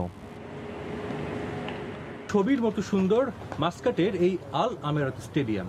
বাংলাদেশও চাইবে তাদের প্রথম পর্বটা সুন্দরভাবে শেষ করতে, আর সেটা কোনো সমীকরণের মারপ্যাচে না গিয়ে পাপুয়া নিউগিনিকে বড় ব্যবধানে হারিয়ে।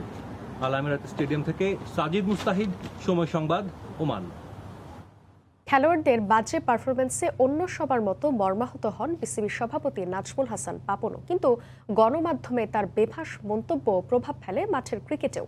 স্কটল্যান্ডের সঙ্গে হারের পর গণমাধ্যমে নেতিবাচক মন্তব্য না করে ক্রিকেটারদের আলাদা ডেকে কথা বললে ভালো হতো বলে মনে করেন সাবেক পেসার মোহাম্মদ শরীফ। অন্যদিকে বিশ্বকাপের মতো মেগা আসরে ক্রিকেটারদের নানা মন্তব্যে চাপে না রেখে উৎসাহ দেওয়ার পরামর্শ সাবেক স্পিনার মোহাম্মদ রফিকের।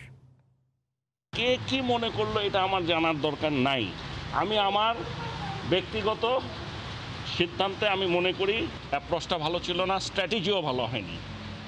আমার মতে ওখানে অবশ্যই যেহেতু আর্লি 3 ওভারের মধ্যে 2টো উইকেট পড়ে গেছে, 4 ওভার আরও প্রায় 2.5 ওভার থেকে 3 ওভার বাকি আছে, সেই জায়গায় অবশ্যই আমার ব্যাটিং অর্ডার চেঞ্জ করা উচিত ছিল। গণমাধ্যমে নানা সময়ে নানা মন্তব্য করে সামাজিক যোগাযোগ মাধ্যমে সমালোচনার মুখে পড়েন বিসিবি বস নাজমুল হাসান পাপন। স্কটল্যান্ডের সঙ্গে হারের পর গণমাধ্যমে দল নিয়ে নানা মন্তব্য, চাপ বাড়ে ক্রিকেটারদের। ওমানের সঙ্গে সহজ ম্যাচ যেতে কঠিন করে।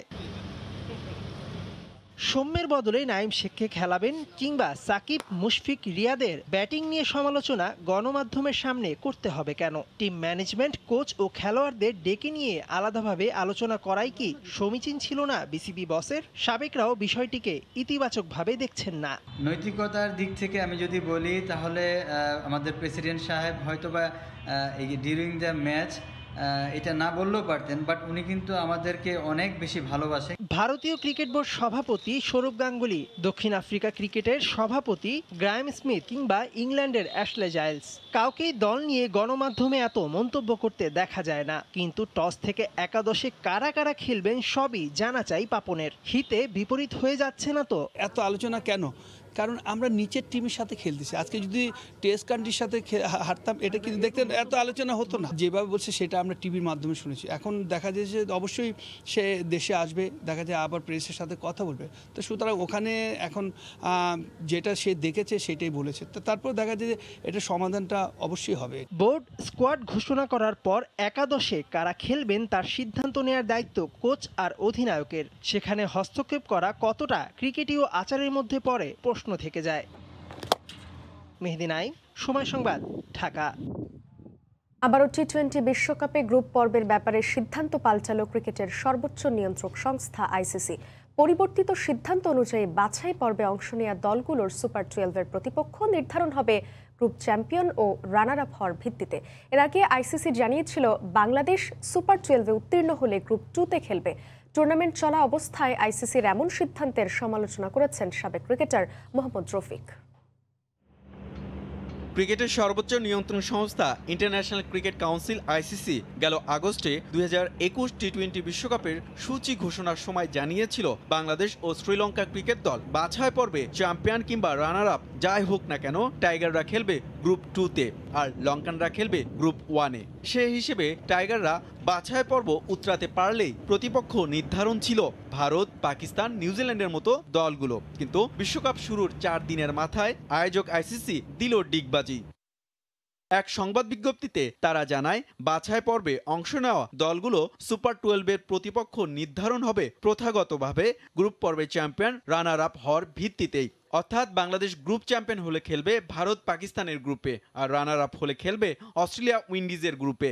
কিন্তু আইসিসির হঠাৎ এমন সিদ্ধান্তে বিস্মিত সাবেক এই ক্রিকেটার। আইসিসি যেই রুলসটা করে ওই রুলসটা কিন্তু সারা দুনিয়ার ক্রিকেটটা ফলো করে এবং কি শুধু একাডেমিও শুদ্ধ ফলো করে যে আইসিসি কি রুলস চলে। এখন সেটাই বললাম যে আইসিসি এত তাড়াতাড়ি কিভাবে এই ডিসিশনটা নিল। শুধু তাই না, সুপার 12-এর প্রতিপক্ষ আগে থেকে নির্ধারণ থাকায় দলগুলো সেই পরিকল্পনায় এগোচ্ছিল। তাই টুর্নামেন্ট শুরুর পথে আইসিসির এমন সিদ্ধান্ত পেশাদারিত্বের প্রশ্ন উঠে যায়। সবাই তো একটা মেন্টালি প্রিপারেশন আছে যে টিমগুলো শুধু টিমের জন্য না, যেসব দেশের সাপোর্টারগুলো আসবে তাদেরও একটা চিন্তা হবে। তারা টিকিট কেটেছে, এখন জানে যে আজকে শারজা খেলা হবে, এটা দেখা যায় এখন দুবাই হবে, তো এটা কিভাবে হবে। তো সুতরাং এই যে একটা হয়রানি কেন হচ্ছে। বৃহস্পতিবার পিএনজির বিপক্ষে ম্যাচের পর জানা যাবে বাংলাদেশ ক্রিকেট দলের এবারের টি-20 বিশ্বকাপের যাত্রার পরবর্তী গন্তব্য। হুমায়ুন কবির রোজ, সময় সংবাদ।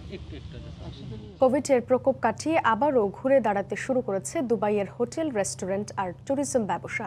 গত 2 বছর টুরিস্টের সংখ্যা কম থাকলেও এ বছরের এক্সপো এবং টি-20 বিশ্বকাপকে ঘিরে নতুন করে স্বপ্ন দেখছে এখানকার বাঙালি ব্যবসায়ীরা। বিশ্বকাপে বাংলাদেশ ভালো ফল করলে বাঙালি টুরিস্ট আরও বাড়বে বলে আশা তাদের। নিজেদের সুদিন ফেরাতে সাকিব মাহমুদুল্লাহদের দুর্দান্ত পারফরমেন্সের প্রতীক্ষায় প্রবাসীরা। খলিলুর রহমানের ক্যামেরায় দুবাই থেকে নিয়ন মোহামিনের রিপোর্ট। কোভিডের আক্রমণে দিশেহারা পুরো মানবজাতি। কিছু দেশ এর প্রকোপ থেকে মুক্ত হতে শুরু করলেও অনেক দেশেই এখনও বাসা বেঁধে রেখেছে মরণঘাতী এ ভাইরাস। মধ্যপ্রাচ্যের ব্যবসা বাণিজ্যের কেন্দ্রবিন্দু দুবাইও বাঁচতে পারেনি কোভিড-19-এর হাত থেকে। ট্যুরিজম এখানকার মূল চালিকা শক্তি হলেও দীর্ঘ অনেকটা সময় ট্যুরিস্ট না আসায় ধস নেমেছিল এখানকার ব্যবসা বাণিজ্যে। তবে এখন আবার চাঙা হতে শুরু করেছে সবকিছু। কোভিডের প্রকোপ কমতে থাকায় শিথিল হয়েছে স্বাস্থ্যবিধির নানা প্রোটোকল। আর এ সূত্রে আবারও কর্মচাঞ্চল্য ফিরে এসেছে আরব আমিরাতে। দুবাই এক্সপো এবং আইসিসি টি-20 বিশ্বকাপের আয়োজন দুবাইয়ের হাতে আসায় নতুন করে স্বপ্ন দেখছে এখানকার হোটেল এবং রেস্টুরেন্ট ব্যবসায়ীরা। আমাদের ব্যবসা আলহামদুলিল্লাহ এখন এক্সপোর কারণে একটু আস্তে আস্তে চাঙ্গা হচ্ছে। আবার বিশ্বকাপের জন্য প্লাস পয়েন্ট, পিছনে যে মাইনাস ছিল আশা করি এটা আমরা কেটে উঠে করতে পারবো। টি-20 বিশ্বকাপ যে ক্রিকেট বাংলাদেশে অংশগ্রহণ করতেছে, যার কারণে এখন বর্তমানে আলহামদুলিল্লাহ আমাদের ব্যবসা অনেক ভালো। এক্সপোর কারণেই বেশি ট্যুরিস্ট আসা শুরু হয়েছে দুবাইয়ে। বিশাল এই কর্মযজ্ঞ আশীর্বাদ হয়ে এসেছে এখানকার ট্যুরিজম ব্যবসায়ীদের জন্য। বিশ্বকাপে যদি বাংলাদেশ ভালো করে তাহলে এই সংখ্যা আরও বাড়বে বলে বিশ্বাস তাদের। তাই তো সাকিব মুশফিকদের ভালো কিছুর অপেক্ষায় এখানকার প্রবাসীরা। এক্সপো 2020 এর সাথে যোগ হচ্ছে ওয়ার্ল্ড কাপ খেলাটা, আর এই একই সাথে তারা দুইটা উপভোগ করতে পারবে। এই জন্য অনেক লোকে কিন্তু এই সুযোগটা তারা হাতছাড়া করবে না এবং তারা আসতেছে। দুবাই মানেই যেন স্বপ্নের হাতছানি ট্যুরিস্টদের জন্য। এক্সপোর সঙ্গে বিশ্বকাপের আমেজ তাই বাড়তি পাওনা তাদের কাছে। ক্রিকেটের সূত্রে বিদেশের মাটিতে দেশের পতাকার গর্বিত অবস্থান তাই উদ্বেলিত করছে তাদেরকে। বাংলাদেশে খেলা এনজয় করার জন্য আসছে, মূলত দেখবো আর কি। 3-4 দিন ধরে এক্সপোতে ঘুরছি, ঘোরার পরে এখন আমরা খেলার অপেক্ষা আছি, বিশ্বকাপ খেলার অপেক্ষা আছি। টি-20 খেলা দেখে আমরা তারপর চলে যাব। ওয়ার্ল্ড কাপেও একটা যেহেতু আমাদের বড় রোল রয়েছে, আমরা চাইবো যে ওয়ার্ল্ড কাপ বাংলাদেশ নিয়ে যাবে। ওমান পর্ব শেষ করে শুক্রবারই দুবাইয়ের উদ্দেশ্যে রওনা করবে বাংলাদেশ ক্রিকেট দল। নিয়ন মোহাইমিন, সময় সংবাদ, দুবাই, আরব আমিরাত। পাইকারি বাজারে কেজিতে 1.5 থেকে 2 টাকা বাড়ার পরও আলু উৎপাদনের শীর্ষ জেলা মুন্সিগঞ্জে আলু চাষি ও সংরক্ষণকারীদের মুখে হাসি নেই। এখনও হিমাগারগুলোতে কয়েক লাখ মেট্রিক টন আলু মজুত রয়েছে। শিগগিরই বাজারে নতুন আলু আসবে, কিন্তু হিমাগারে থাকা এই বিপুল আলুর ভবিষ্যৎ নিয়ে চিন্তিত সংশ্লিষ্টরা। বিস্তারিত জানাতে মুন্সিগঞ্জের মুক্তারপুরের হিমাগারে আছেন রিপোর্টার নাসির উদ্দিন উজ্জ্বল। সরাসরি যাচ্ছে তার কাছে। উজ্জ্বল, সাদিয়া, আপনি যেমনটি বলছিলেন যে এই আলুর দাম যে কিছুটা বেড়েছে, সেই বৃদ্ধির কারণে কিন্তু আমরা দেখছি যে হিমাগারগুলোতে কর্মযজ্ঞ বেড়ে গেছে এবং এই ভোর থেকে কিন্তু এখানে শ্রমিকরা এসছেন। তারা আলু বিক্রির যে উপযোগী করবার জন্য হিমাগার থেকে আলু এই শেডে নামিয়ে আনা হচ্ছে এবং এই শেড থেকে কিন্তু বাছাই করা হচ্ছে। এই বাছাইয়ের পরেই কিন্তু এগুলো বস্তাবন্দি করে বিভিন্ন বাজারে হাটে চলে যাচ্ছে এবং এখানে যে কৃষক যারা রয়েছেন বা সংরক্ষণকারীরা রয়েছেন তারা বলছিলেন যে কদিন আগেও কিন্তু এই হিমাগারে আলু বিক্রি হতো 6 টাকা কেজি থেকে 9 টাকা, 9.5 টাকা, 10 টাকা পর্যন্ত, কিন্তু এখন কিন্তু 10.5 টাকা থেকে 12.5 টাকা পর্যন্ত কেজিতে তারা আলু বিক্রি করতে পারছে। কিন্তু এতে কিছুটা হলেও তাদের লোকসান কমছে। তারা হিমাগারে রাখার ক্ষেত্রে কিন্তু তাদের খরচ হয়েছে 18 থেকে 20 টাকা কেজি দরে, কিন্তু সেই পরিস্থিতিতে তারা বলছেন যে গেল বছর কিন্তু এই দিনে আলু বিক্রি হয়েছে 40 থেকে 60 টাকা কেজি পর্যন্ত, কিন্তু এবার বাজারে সেই পরিস্থিতি নেই। এবং গেল বছর কিন্তু সরকার নির্ধারণ করে দিয়েছিল যে আলুর বাজারে বিক্রির অবস্থা এবং সেই যে নির্ধারিত দরের ক্ষেত্রে কিন্তু তখন কৃষক এই যে দাম নিশ্চিত করবার জন্য ভ্রাম্যমাণ আদালত, আইন শৃঙ্খলা বাহিনী এরা কিন্তু এই মোকাম সহ এই হিমাগারগুলোতে তৎপর ছিলেন। কিন্তু এবার কিন্তু তারা কাউকে না পেয়ে তারা বিভিন্নভাবে ক্ষোভ প্রকাশ করছেন। এবং এদিকে যে এই আলুর দাম এই সময়টা বৃদ্ধির পেছনের কারণ হচ্ছে যে আগাম আলু কিন্তু বাজারে এখন থাকবার কথা ছিল, সেই আলু বাজারে আসতে পারেনি, কারণ অনেক ক্ষেত্রে কিন্তু আগাম আলু যে বীজ সেটি বৃষ্টির কারণে, এই অসময়ের বৃষ্টির কারণে পচে গেছে। তো একজন এরকম কৃষক আমার পাশে আছেন, মোহাম্মদ শামীম। তাদের যে প্রায় 30 একর জমিতে বিশাল কিন্তু কর্মযজ্ঞ নিয়ে তারা আলু রোপণ করেছিলেন, আগাম আলু, সেই আলুর কিন্তু পচে যাবার কারণে এখন আবার এই হিমাগারটিতে এসছেন 300 বস্তা বীজ আলু নেবার জন্যে। তো আমরা জানতে চাইব শামীম, আপনার এই যে আলুর যে আগাম আপনাদের লক্ষ্য ছিল সেটি এই পরিস্থিতি কেন হলো? বৃষ্টির কারণে হঠাৎ বৃষ্টির কারণে আমাদের এই পরিস্থিতি দাঁড়ায় গেছে। আর বৃষ্টির কারণে আমাদের 30 একর জমির প্রচুর আলু নষ্ট হয়ে গেছে, ফুল আলু পচে গেছে। এখন আমি দিনাজপুর থেকে আসছি মুন্সিগঞ্জে বীজ নেওয়ার জন্য। তা এখন আপনারা কি সেই জমিটাকে এখন নতুন করে আবাদ করতে চাচ্ছেন? অবশ্যই নতুন করে আবাদ করার জন্যই বীজ নিতে আসছি আজকে।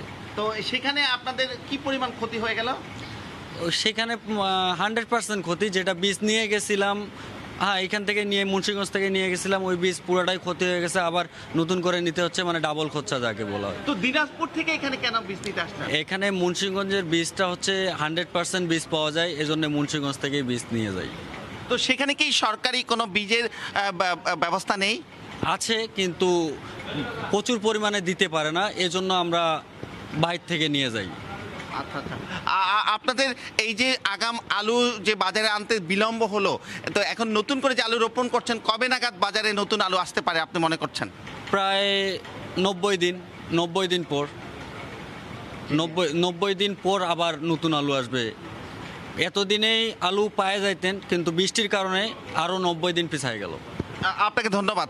শামীম বলছিলেন তারা যে এলাকাতে এই চাষাবাদ করেন সেখানে তাদের জমিগুলো উঁচু এবং সেখানে কিন্তু তারা এইভাবে আলু টার্গেট নিয়ে রোপণ করেন যে এই অক্টোবরের দিকে কিন্তু শেষ দিকে বা মাঝামাঝিতে আলু বাজারে চলে আসবার কথা, কিন্তু তারা বলছেন যে অসময়ের বৃষ্টির কারণে কিন্তু সেই পুরো বীজ পচে গেছে এবং সেখানে পর্যাপ্ত বীজ না পাবার কারণে কিন্তু তারা এই বীজ সংগ্রহের জন্য মুন্সিগঞ্জে এসছেন এবং বিএডিসি সহ বিভিন্ন যে সরকার নিয়ন্ত্রিত প্রতিষ্ঠান বীজ সরবরাহ করে থাকে, তারা বলছেন যে তারা পর্যাপ্ত বীজ সেখানে দিতে পারছেন না। এদিকে মুন্সিগঞ্জে কিন্তু আলু মৌসুম শুরু হয়ে যাচ্ছে।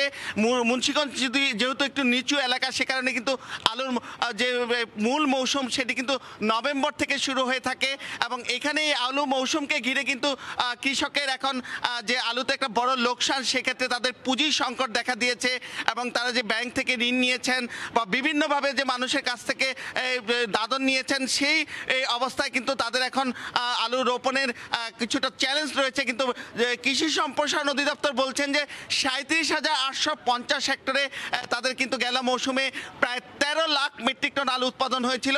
কিন্তু এবছরও কিন্তু তাদের অন্তত তারা আশা করছেন যে 37,000 হেক্টরেরও বেশি জমিতে আলু রোপণ হবে। তবে তারা বলছেন যে এই যে আলু এত ব্যাপক উৎপাদনের পরে সেটি যে বাজারজাতের চ্যালেঞ্জ হচ্ছে, তারা কিন্তু বলছেন যে আলুর বাইরে যদি এখানে ভুট্টা বা অন্যান্য চাষ করে তাহলে কৃষক লাভবান হতে পারে, সেই ব্যাপারে কিন্তু তারা অ্যাডভোকেসি করছেন।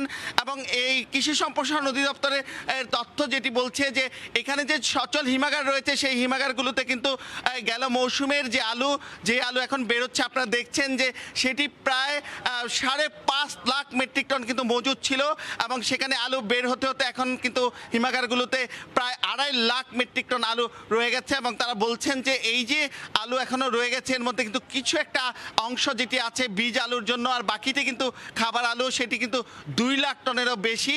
এখন বাজারের যে পরিস্থিতি, এই পরিস্থিতিতে যে লোকসান কমার একটা সুযোগ এসছে, এই জন্য কিন্তু অনেকে আলু বের করছেন। কিন্তু এই বিপুল পরিমাণ আলু এই অল্প সময়ের মধ্যে বাজারজাত করা নিয়ে কিন্তু চ্যালেঞ্জ রয়েছে। সেই ক্ষেত্রে কিন্তু এই কৃষি সম্প্রসারণ অধিদপ্তরের যিনি উপপরিচালক তিনি বলছিলেন যে এই আলুগুলো দ্রুত বাজারজাতের ক্ষেত্রে হয়তো ত্রাণের সঙ্গে বা টিসিবির সঙ্গে আলু বিক্রি করার সুযোগ থাকতে পারে, দ্রুত বিদেশে রপ্তানি ব্যবস্থা থাকতে পারে, আলুর বহুমুখী ব্যবহার যেটি এই আলু ভিত্তিক যে অর্থনীতিকে চাঙ্গা করবার জন্য যে সুযোগগুলো রয়েছে, এবং ওরকম কিন্তু ইন্ডাস্ট্রি এখানে ব্যবস্থা করার, এবং এখানে বিএডিসির একটি বিশেষায়িত হিমাগার রয়েছে যেখানে এই বীজগুলো সংরক্ষণ করা হয়ে থাকে। সেখানকার যে পরিস্থিতি সেটি বলছেন যে এখানে কিন্তু আরও বেশি এই বিএডিসির হিমাগার যদি রাখা হয় তাহলে মানসম্মত বীজ পাওয়া যেতে পারে। এবং এদিকে কিন্তু সার নিয়েও চ্যালেঞ্জ তৈরি হয়েছে। চাষিরা বলছেন যে এই সময়টা কিন্তু তারা সার পর্যাপ্ত পাচ্ছেন না, এবং সরকার নির্ধারিত দামের চেয়ে বেশি দামে সার বিক্রি হচ্ছে, এবং যারা ডিলার রয়েছেন তারা কিন্তু সার যে মিল থেকে মিল গেট থেকে তারা সেগুলো উত্তোলন করবার পরে কিন্তু তারা চড়া দরে বিক্রি করে দিচ্ছে। এবং এই মুন্সিগঞ্জের যেই জুরিডিকশন আছে সেখানে যে তাদের সারগুলো নিয়ে আসবার কথা সেগুলো নিয়ে আসা হচ্ছে না, কারণ মিল গেটে তারা বেশি দামে বিক্রি করে দেবার কারণে এই চ্যালেঞ্জগুলো তৈরি হয়েছে। এবং এই ব্যাপারে কিন্তু এই প্রশাসন বলছেন যে এই ব্যাপারে তারা মনিটরিং করবেন, এবং যাতে কৃষক যথাসময়ে এই সার পেতে পারে সেই বিষয়টিও দেখবেন। এবং এই আগাম যে আলু উৎপাদন সেটি চ্যালেঞ্জের পর মূল যে আলু মৌসুম, সেখানে কিন্তু এই বিষয়গুলো তারা তদারকি করবার কথা বলছেন, এবং পাশাপাশি যে এই আলুগুলো বিদেশে রপ্তানি করার মতো যেই আলু দরকার সেই বীজের উপর গুরুত্ব আরোপ করছেন। তো এই ছিল এখানকার আলুর সবশেষ খবর। সাদিয়া। মুন্সিগঞ্জ থেকে যুক্ত ছিলেন সহকর্মী নাসির উদ্দিন উজ্জ্বল। পদ্মা সেতু রেল সংযোগ নয়, বরং রাজধানীর শ্যামপুরের শিল্প কারখানার উপর কারো নিয়ন্ত্রণ না থাকাতেই এলাকা জুড়ে জলাবদ্ধতার সৃষ্টি হচ্ছে বলে জানিয়েছেন রেলমন্ত্রী। তবে মেয়র বলছেন কারখানা মালিকদের পাশাপাশি রেল সংযোগ প্রকল্পের কারণেও বাড়ছে জলজট। সমস্যা সমাধানে আগামী সপ্তাহে সংশ্লিষ্ট সবাইকে নিয়ে বৈঠক হবে। রাজধানীর শ্যামপুর এলাকা, কারখানার বর্জ্য মিশ্রিত এই পানি এখন এলাকাবাসীর নিত্য সঙ্গী। জলাবদ্ধতার জন্য এখানে বৃষ্টি হতে হয় না। কোনো ইটিপি না থাকায় আশপাশের কারখানার পানি প্রতিনিয়তই কোনো ধরনের শোধন ছাড়াই মিশছে এখানকার মুক্ত জলাশয়ে।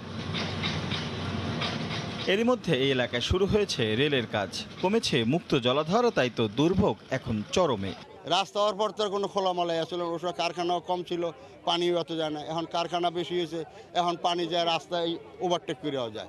রেল এবং ট্রেনের এবং এলাকাবাসীর কোনো ক্ষতি না হয় সম্পূর্ণভাবে তাদের পানি বন্ধ করে দেওয়া হোক। এমন বাস্তবতায় রেলমন্ত্রী আর দক্ষিণের মেয়র মিলে যান এলাকা পরিদর্শনে। প্রকল্পের কারণে কিছু পানি প্রবাহ বন্ধ হওয়ার বিষয়টি প্রকল্প সংশ্লিষ্টদের কাছে তুলে ধরেন মেয়র। আপনাকে প্রকৌশলী সলিউশন বের করতে হবে, ন্যাচারাল ফ্লোকে রেখে আপনাকে প্রকৌশলী।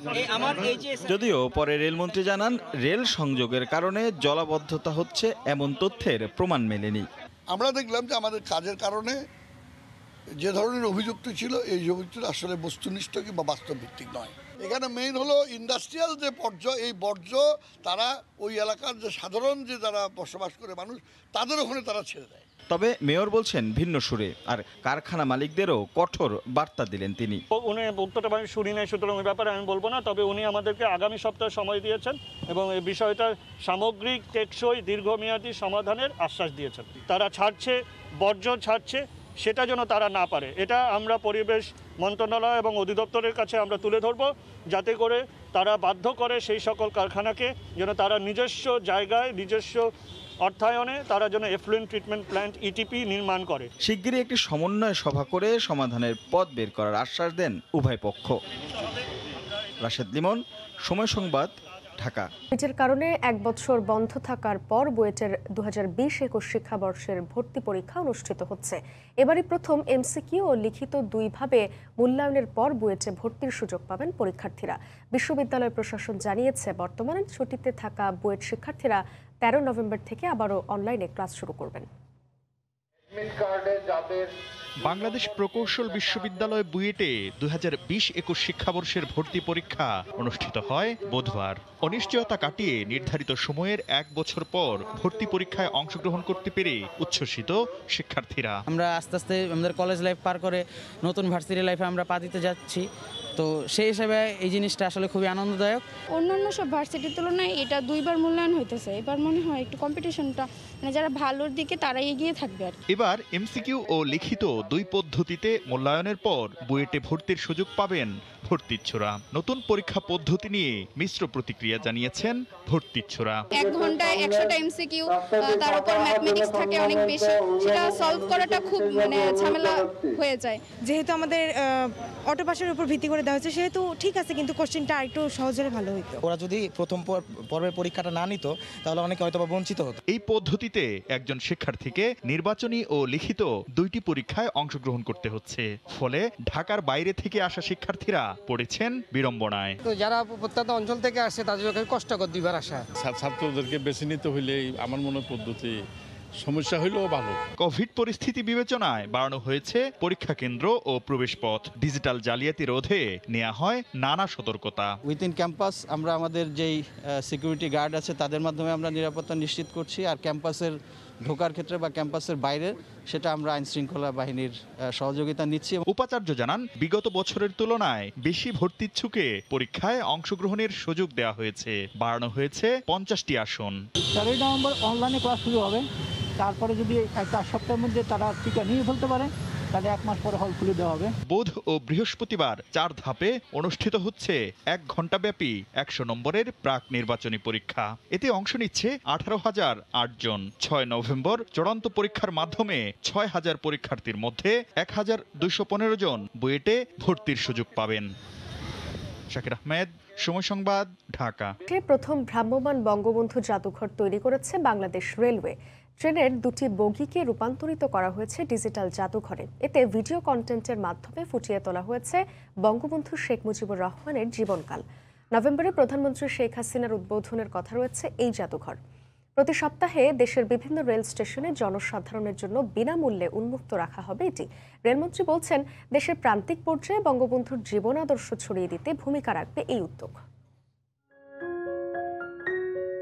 আলো ঝলমলে নান্দনিক এই আধুনিক প্রযুক্তি সম্পন্ন কক্ষটিকে অভিজাত কোনো দর্শনীয় স্থান মনে হলেও আসলে এটি ট্রেনের একটি যাত্রীবাহী বগি, যাতে উন্নত প্রযুক্তি আর মনোরম কারুকাজে ফুটিয়ে তোলা হয়েছে বঙ্গবন্ধু শেখ মুজিবুর রহমানের জীবনালেখ্য। শীতাতপ নিয়ন্ত্রিত কক্ষের দেয়াল জুড়ে 12টি মনিটর, যার প্রতিটিতে আছে জাতির জনকের ভিন্ন ভিন্ন সময়ের প্রামাণ্যচিত্র। শৈশব থেকে শুরু করে বাঙালির স্বাধিকার আন্দোলনের প্রতিটি বাঁকে বঙ্গবন্ধুর সংগ্রামী ভূমিকা ডিজিটাল শিল্পকর্মে ফুটিয়ে তোলা হয়েছে 2টি বগিতে। 1920 থেকে 1927, 1928 থেকে 1942 এই যে ভাগগুলো আছে, এই প্রত্যেকটা ভাগেরই একটা করে স্টোরি আমরা ডেভেলপ করেছি। সেই স্টোরি মানুষ চাইলেই, দর্শকরা চাইলেই এখানে হেডফোন ব্যবহার করে তারা শুনতে পারবে। দেয়াল জুড়ে টাঙানো বঙ্গবন্ধুর দুর্লভ সব ছবি, আছে তার ব্যবহৃত চশমা, প্রিয় তামাক পাইপ আর মুজিব কোটের প্রতিরূপ। বঙ্গবন্ধুর হাতে লেখা চিঠি আর বইও শোভা পাচ্ছে জাদুঘরে। এখানে বঙ্গবন্ধুর একদম A to Z মানে জন্ম থেকে মৃত্যু পর্যন্ত যত জিনিস আছে সব জিনিসই সুন্দরভাবে ফুটিয়ে তোলা হয়েছে, কোনোটা রেপ্লিকা দিয়ে, কোনোটা ছবি দিয়ে, কোনোটা ভিডিও দিয়ে। রেলমন্ত্রী বলছেন, প্রান্তিক পর্যায়ের তরুণদের মাঝেও বঙ্গবন্ধুকে ছড়িয়ে দিতেই এই উদ্যোগ। এই জাদুঘরের উদ্দেশ্যটা হলো নতুন প্রজন্মের কাছে আমরা সত্যিকার ইতিহাসগুলো তাদের কাছে পৌঁছে দেওয়া, তুলে ধরা। একমাত্র রেল যার সেই সুযোগটা আছে যে প্রত্যন্ত অঞ্চলে এই জিনিসগুলোকে আমরা ছড়িয়ে দেওয়ার জন্য। নভেম্বরের মাঝামাঝি প্রধানমন্ত্রী শেখ হাসিনার এই জাদুঘর উদ্বোধনের কথা রয়েছে। দেশে এই প্রথম যাত্রা শুরু করল বঙ্গবন্ধু রেলওয়ে ভ্রাম্যমাণ জাদুঘর। রেলওয়ে বলছে এই ট্রেন পৌঁছে যাবে দেশের প্রতিটি প্রান্তে, যার মাধ্যমে প্রান্তিক পর্যায়েও আলো ছড়াবে বঙ্গবন্ধুর জীবনাদর্শ। নাজমুস সালেহী, সময় Sangbad, Dhaka. Kai Aluminium. Better is now the best. নওগাঁর মাঠে শুরু হয়েছে আগাম জাতের আমন ধান কাটা ও মাড়াই। এবার অনুকূল আবহাওয়ায় ভালো ফলনের আশা করছেন চাষিরা। জেলা কৃষি সম্প্রসারণ অফিসের আয়োজনে কীর্তিপুর মাঠে চলছে ধান কাটা উৎসব। সে খবর জানাতে সেখানে আছেন সহকর্মী MR রকি। সরাসরি যাচ্ছে তার কাছে। রকি। ধন্যবাদ সাদিয়া। বরেন্দ্রের মাঠগুলোতে কিন্তু এখন মৌ মৌ গন্ধে অনেকটা সুবাস ছড়াচ্ছে পাকা ধানের। বিশেষ করে আগাম জাতের যেসব ধান রয়েছে এই ধানগুলো কিন্তু এখন ঘরে তোলার কর্মব্যস্ততা আমরা লক্ষ্য করছি মাঠগুলোতে। চাষিরা কিন্তু এবছর অনেকটা আগাম জাতের ভালো ফলন প্রত্যাশা করছেন এবং মাঠগুলোতে একটা কর্মব্যস্ততার মধ্য দিয়ে তাদের স্বপ্ন ঘরে তোলার জন্য সকাল থেকে দিনভর কিন্তু এই কর্মব্যস্ততা তাদের দিক থেকে আমরা লক্ষ্য করছিলাম। তবে আগাম জাতের যেসব ধান রয়েছে এর মধ্যে বিধান 75 জাতের ধান আজকে এখানে কর্তন করছেন, এখানে কাটছেন। চাষিরা বলছেন যে এবছর কিন্তু কিছুটা অনুকূল আবহাওয়া পেয়েছিলেন। প্রথম দিক থেকেই কিন্তু আবহাওয়াগত যে কারণে তাদের উৎপাদনের যে ধরন বা প্রকৃতি, তাতে বলছেন যে প্রতি বিঘায় তারা কিন্তু 22 মণ 25 মণ পর্যন্ত ধান কিন্তু এই আমন জাতের ধানটা ঘরে তোলেন। সাধারণত আমন জাতের ধান 18 থেকে 20 মণ পর্যন্ত হয়ে থাকে, তবে এই বছরের ক্ষেত্রে কিছুটা ব্যত্যয় বা কিছুটা অধিক ধান তারা ঘরে তুলছেন। এক্ষেত্রে কৃষি বিভাগ বলছে যে উচ্চ ফলনশীল জাতের আগাম যেসব ধান রয়েছে শর্ট টাইমে যেন ধানগুলো ঘরে তুলতে পারেন এই জাতীয় কৃষকদেরকে বীজ তারা সরবরাহ করেছেন এবং এই সরবরাহের মাধ্যমে চাষিদেরকে কিন্তু উৎসাহিত করে তাদের অধিক ধান ঘরে তোলার ক্ষেত্রে বেশ সহযোগিতা তারা করে যাচ্ছেন। তবে জেলার কৃষি সম্প্রসারণ অধিদপ্তরের পক্ষ থেকে বলা হয়েছে এবছর কিন্তু আমনের আবাদ হয়েছে 1,85,000 হেক্টর জমিতে এবং প্রতি বছরই কিন্তু কম বেশি এরকম জমির ফলন আবাদ হয়ে থাকে। তো এবছর আগাম জাতের ফলনের ক্ষেত্রে কৃষি বিভাগ বেশ আশাবাদী। তারা বলছেন যে যেহেতু অনুকূল আবহাওয়া তারা পেয়েছিলেন, এই ক্ষেত্রে তাদের অনুকূলের আবহাওয়ার কারণে ফলনের হার কিন্তু অনেক বেশি তারা পাচ্ছেন। তো কৃষি বিভাগের পক্ষ থেকে ইতিমধ্যে আগাম জাতের ধান কেটে তোলার জন্য চাষিদেরকে উৎসাহিত করা হচ্ছে এবং মাঠ পর্যায়ে প্রতিদিনই আমরা লক্ষ্য করছি যে বিভিন্ন ধানের যেসব জমি রয়েছে পাকা পেকে গেছে এই ধানগুলো কেটে হাটে তুলছেন। এবং আরেকটি বিষয় হলো হাটগুলোতে কিন্তু আমরা যেটা দেখছি যে বেশ এবছর প্রথম পর্যায়ে একটা চড়া দাম পাচ্ছেন। প্রতি মণ ধান কিন্তু 900 টাকা পর্যন্ত এই জাতীয় আগাম ধান তারা হাটে বিক্রি করতে পারছেন। কৃষকরা এক্ষেত্রে বেশ স্বস্তি প্রকাশ করছেন, কারণ বিগত মৌসুমগুলোতে তারা অনেকটা লোকসান খেয়েছিলেন এবং ধানের দরের ক্ষেত্রে অনেকটা হতাশ ছিলেন। এই বছর বা প্রথম দিক থেকে কিন্তু ধানের দরের জায়গাটা অনেকটা উঁচু থাকার কারণে তাদের যে ব্যয়ের খাত সেই ব্যয়ের খাত থেকে অনেকটা লাভবান হচ্ছেন এমন আশা কিন্তু কৃষি বিভাগের পক্ষ থেকে কৃষকের পক্ষ থেকে আমরা পাচ্ছিলাম। জেলা কৃষি বিভাগ বলছে যে উচ্চ ফলনশীল ধান এবং এবছর আমনের আবাদের সুষমভাবে ঘরে তোলার ক্ষেত্রে চাষিদেরকে কিন্তু বেশ নজরদারির আওতায় তারা নিয়েছিলেন এবং ভালো বীজ সরবরাহ করেছিলেন এবং এই ক্ষেত্রে তারা এইরকম একটি ভালো ফলন কৃষকের ঘরে তুলে দিতে সক্ষম হয়েছেন। জেলা কৃষি বিভাগ আশা করছে এবছর আমনের আবাদ কিন্তু প্রায় 8 লক্ষ মেট্রিক টন কৃষকের ঘরে উঠবে এবং আমনের যেসব মূল ধারার যেসব ধান রয়েছে এই ধানগুলো কিন্তু আরো 15 থেকে 20 দিন পর কিন্তু তারা এই ধানগুলো কৃষকের ঘরে তোলা সক্ষম হবে। তবে আগাম জাতের ধানের উৎপাদনের ক্ষেত্রে কিন্তু বাড়তি সুফল কৃষক কিন্তু পাচ্ছেন এবছর। তো আমরা কৃষি বিভাগের পক্ষ থেকে যে বিষয়টিকে গুরুত্ব দেওয়া হয়েছে উচ্চ ফলনশীল আধুনিক কলা কৌশলের মাধ্যমে সুষমভাবে যেন কৃষক ধান ঘরে তুলতে পারে এই দিক থেকে তারা গুরুত্ব দিয়ে কিন্তু ধানগুলোকে কৃষকের পক্ষ থেকে কিন্তু তুলে ধরার চেষ্টা করছিলেন। জেলা কৃষি বিভাগ এবছর প্রথম থেকেই যে বিষয়টি বলছেন যে 90 থেকে 100 দিনের মধ্যে যে ধানগুলো ঘরে তোলার যে বিষয়টি থাকে এর পরবর্তীতে কিন্তু এই জমিগুলোতে আবার সরিষা বা আলু চাষ করার একটা সুযোগ হয়। কৃষকরা এই জায়গায় কিন্তু বাড়তি তাদের মুনাফাটা কিন্তু তারা মুনাফা হিসাবে পেয়ে থাকেন এবং নওগাঁর বরেন্দ্র এলাকাগুলোতে কিন্তু এই মুহূর্তে আমনের আবাদের পরবর্তীতে কিন্তু আলু, সরিষা সহ অন্যান্য রবি ফসলের দিকে তাদের যে যাওয়ার যে সুযোগটা তা কিন্তু তৈরি হচ্ছে উচ্চ ফলনশীল এই জাতীয় আগাম ধান রোপণের কারণে। তবে জেলা কৃষি বিভাগের এখানে একজন মাঠ কর্মকর্তা রয়েছেন, আমরা তার সাথে একটু কথা বলবো। তিনি যে বিষয়টি বলার চেষ্টা করছিলেন যে এই প্রথম উচ্চ ফলনশীল বিভিন্ন জাতের ধান এখানে কিন্তু দেওয়া হয়েছে এবং এই জাতীয় ধানের সুষম ব্যবহারের ক্ষেত্রে আপনারা কেমন আশা করছেন এবছর ধান?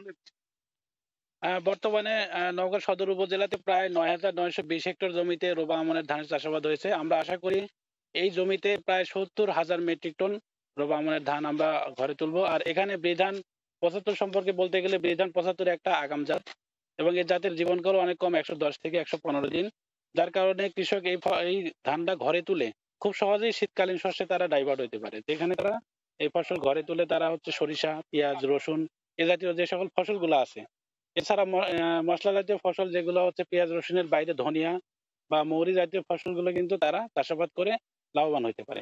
জি, ধন্যবাদ আপনাকে। বলছিলেন নওগাঁ সদর উপজেলার কৃষি বিভাগের কর্মকর্তা ফিরোজুল ইসলাম। তবে জেলার সার্বিক কৃষক এবং কৃষি বিভাগের কিন্তু একটা সমন্বয়ের মাধ্যমে ভালো ফলন ঘরে তোলার কিন্তু একটা চ্যালেঞ্জ হিসাবে প্রথম থেকে আমনের দিক থেকে তারা নিয়েছিলেন এবং এই বছর যে বিষয়টি কৃষি বিভাগের পক্ষ থেকে বলা হচ্ছে যে উচ্চ ফলনশীল বিভিন্ন জাতের ধান টেকসই প্রক্রিয়ার মাধ্যমে ঘরে তোলার ক্ষেত্রে কিন্তু কৃষি বিভাগ প্রথম থেকেই নিবিড় পরিচর্যা, আধুনিক কলাকৌশল এবং মাঠ পর্যায়ে কৃষকদের সঙ্গে একটা যোগাযোগ রাখার কারণে এবছর কিন্তু কৃষকের ঘরে ৮.৫ লাখ মেট্রিক টন ধান ঘরে উঠবে এমন প্রত্যাশা কৃষি বিভাগের পক্ষ থেকে জানানো হয়েছে। এখন পর্যন্ত অনুকূল আবহাওয়ার কারণে এরকম একটি স্বপ্ন কিন্তু কৃষক লালন করছেন এবং ঘরে তোলার জন্য তারা ইতিমধ্যে আগাম জাতের ধান কাটা একটা প্রক্রিয়া এবং কর্মব্যস্ততা পার করছেন। তো ছাদিয়া, এই ছিল নওগাঁর এই ধান কাটার উৎসবের খবর আমার কাছে। রাশিয়ায় করোনা সংক্রমণ ও মৃত্যুহার বাড়তে থাকায় দেশটির সব কর্মস্থল ৮ দিনের জন্য বন্ধ হতে যাচ্ছে। আগামী ৩০ অক্টোবর থেকে ৭ নভেম্বর পর্যন্ত এই আদেশ জারি থাকবে বলে এক প্রতিবেদনে জানিয়েছে বার্তা সংস্থা রয়টার্স।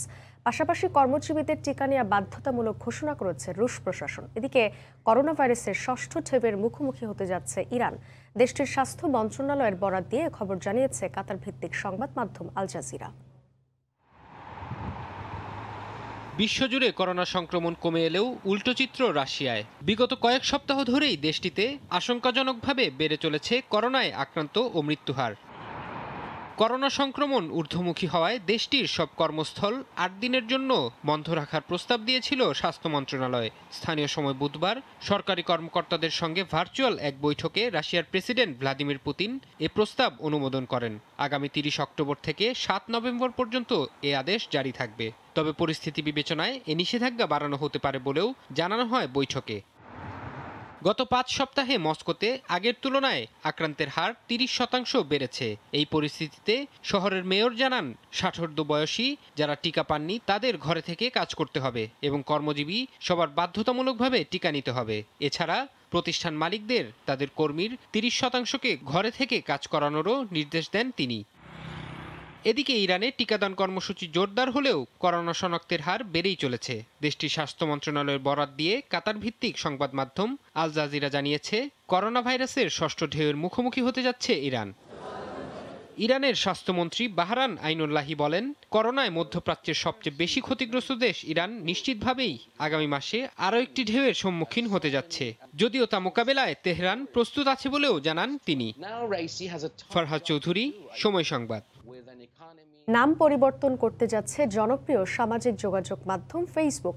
আগামী সপ্তাহেই আসতে পারে নতুন নামের ঘোষণা। কোম্পানি হিসেবে নিজেদেরকে পুনর্গঠিত করতেই এমন উদ্যোগ বলে জানিয়েছে কর্তৃপক্ষ।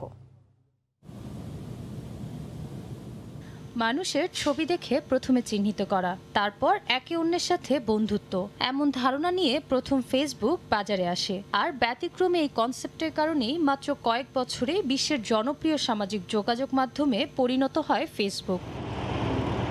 তবে ব্যবহারকারীরা এবার নতুনভাবে চিনবে ফেসবুককে। কারণ শীঘ্রই নাম পরিবর্তন করতে যাচ্ছে জনপ্রিয় এই সামাজিক যোগাযোগ মাধ্যমটি।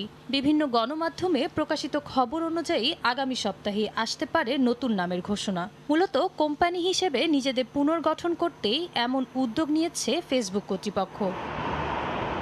প্রতিবছর ২৮শে অক্টোবর ফেসবুকের কর্মীদের নিয়ে বার্ষিক সম্মেলন অনুষ্ঠিত হয়। প্রতিবেদন অনুযায়ী আসন্ন সম্মেলনেই ফেসবুকের প্রধান নির্বাহী কর্মকর্তা ও সহপ্রতিষ্ঠাতা মার্ক জাকারবার্গ নাম পরিবর্তনের বিষয়টি নিয়ে আলোচনা করবেন বলে জানা গেছে। এরপরই নতুন নামের ঘোষণা আসতে পারে বলে ধারণা করা হচ্ছে। জিনিয়া শেখ, সময় সংবাদ। বহুল প্রতীক্ষিত দুটি ম্যাকবুক আনুষ্ঠানিকভাবে উন্মোচন করল মার্কিন প্রযুক্তি প্রতিষ্ঠান অ্যাপল। সোমবার শক্তিশালী চিপসেট সম্বলিত নতুন প্রজন্মের দুটি ম্যাকবুক উন্মোচন করা হয়। পাশাপাশি উন্নত সুবিধার তারবিহীন ইয়ারপডস ও অনলাইন মিউজিক স্ট্রিমিং সুবিধাও বাজারে আনার ঘোষণা দেয় প্রতিষ্ঠানটি। অ্যাপলের নতুন প্রজন্মের ম্যাকবুকের জন্য অনেকদিন ধরেই অপেক্ষা করছিলেন অ্যাপল প্রেমীরা। অবশেষে সেই অপেক্ষার অবসান হলো। উন্মোচন করা হলো নতুন প্রজন্মের ম্যাকবুক M1 ও M1 ম্যাক্স। আর এই দুটি ম্যাকবুক পরিচালিত হবে শক্তিশালী সিলিকন চিপসেটে, যা প্রতিষ্ঠানটির আগের M1 চিপসেটের চেয়েও অনেক বেশি ক্ষমতা সম্পন্ন। নতুন প্রজন্মের ম্যাকবুক প্রোর চিপগুলো অত্যন্ত শক্তিশালী, যা এর আগে আমরা কখনোই তৈরি করিনি। আগের তুলনায় এখনকার ম্যাকবুকগুলোতে থাকছে নানা সুবিধা। দুটি ম্যাকবুকই হলো সিলভার ও স্পেস গ্রে রঙের। 14-16 ইঞ্চির এই ম্যাকবুকগুলোতে থাকছে উন্নত ডিসপ্লে কোয়ালিটি ও সংযোগ সুবিধা। এছাড়াও এদিন তারবিহীন অত্যাধুনিক এয়ারপডস এবং নতুন মিউজিকের স্ট্রিমিং সুবিধাও আনুষ্ঠানিকভাবে উন্মোচন করে অ্যাপল কর্তৃপক্ষ। যখন গান শোনার বিষয়টি আসে, তখন ব্যবহারকারীরা এয়ারপডগুলোর তারবিহীন সংযোগের সুবিধাকে প্রাধান্য দেয়। ম্যাকবুকের হেডফোনগুলো অচিরেই বিশ্বের সবচেয়ে জনপ্রিয় হেডফোনে পরিণত হবে। নতুন এই এয়ারপডসগুলো এরই মধ্যে যুক্তরাষ্ট্র সহ 26টির বেশি দেশে অনলাইনে প্রি অর্ডার নেওয়া শুরু হয়েছে। আর এগুলো অ্যাপল সেন্টারে পাওয়া যাবে আগামী 26শে অক্টোবর থেকে। রাহানুল রানা, সময় সংবাদ। স্বাধীন বাংলাদেশের 50 বছর পূর্তিতে বিশ্ব শান্তি প্রতিষ্ঠা, জলবায়ু পরিবর্তনের বিষয়ে সচেতনতা বাড়ানো সহ দেশের গৌরব, সাফল্য ও অর্জনকে বিশ্বব্যাপী তুলে ধরতে স্ক্যান্ডিনেভিয়ার দেশ নরওয়ে থেকে বিশেষ এক ভ্যানে করে সড়কপথে বাংলাদেশের উদ্দেশ্যে যাত্রা শুরু করেছে 4 বাংলাদেশি তরুণ। গত 12ই অক্টোবর নরওয়ের নর্থ কেপ থেকে বিশেষ এই ভ্যানটি সুইডেন ও ডেনমার্ক হয়ে বুধবার জার্মানির রাজধানী বার্লিনের ঐতিহাসিক ব্রান্ডেনবুর্গার গেটে এসে পৌঁছায়। এ সময় তাদের স্বাগত জানান তরুণ উদ্যোক্তা ফজল ইলাহি ও SM সাইফুদ্দিন সহ আরও অনেকে। বিশ্বের 50 দেশের 300-র বেশি শহরের 40,000 কিলোমিটার পথ পাড়ি দিয়ে আগামী 16ই ডিসেম্বর বিজয় দিবসে সাভার জাতীয় স্মৃতিসৌধে পৌঁছার কথা রয়েছে তাদের।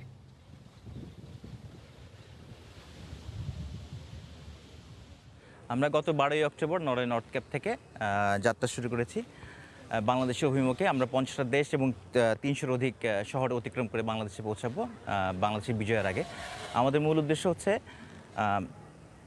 বাংলাদেশের স্বাধীনতার জন্মের ইতিহাস বলা, বাংলাদেশের গত 50 বছরের অর্জনের ইতিহাস পৃথিবীর মানুষের কাছে বলা। আমাদের এই সড়ক পথে সুবর্ণ যাত্রায় আপনাদের সকলের শুভাশিস কামনা করছি। আশা করছি আগামী 16ই ডিসেম্বর আমরা বাংলাদেশে সাভার স্মৃতিসৌধে পৌঁছতে পারবো আমাদের যাত্রা সমাপ্তি করে। পবিত্র ঈদে মিলাদুন্নবী উপলক্ষে সৌদি আরবে দোয়া মাহফিল অনুষ্ঠিত হয়েছে। আন্তর্জাতিক বহুমুখী সেবামূলক সংস্থা আঞ্জুমানে খুদ্দামুল মুসলিমিন মদিনা মনোয়ারা শাখার উদ্যোগে আয়োজন করা হয়। মদিনার একটি কমিউনিটি সেন্টারে আয়োজিত অনুষ্ঠানে প্রধান অতিথি ছিলেন সংগঠনের সৌদি আরব শাখার সভাপতি আল্লামা হারুন মোস্তফা। মাহফিলে বক্তারা ইসলামের বিভিন্ন দিক নিয়ে আলোচনা করেন। পরে পুরো মুসলিম উম্মার শান্তি কামনায় বিশেষ দোয়া ও মোনাজাত করা হয়।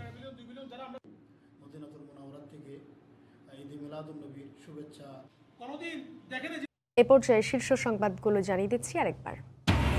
কুমিল্লায় ধর্ম অবমাননায় অভিযুক্ত ইকবাল শহরেরই বাসিন্দা। সিসিটিভি ফুটেজে শনাক্ত। রংপুরের মাঝিপাড়ায় সাম্প্রদায়িক হামলার শিকার হিন্দুদের আতঙ্কে রাত যাপন।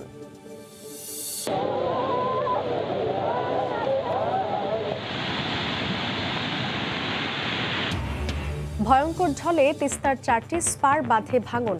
নীলফামারী ও রংপুরের নদী তীরবর্তী এলাকায় হু হু করে ঢুকছে পানি। দিশেহারা পানিবন্দী লাখো মানুষ, অসহায় পানি উন্নয়ন বোর্ড।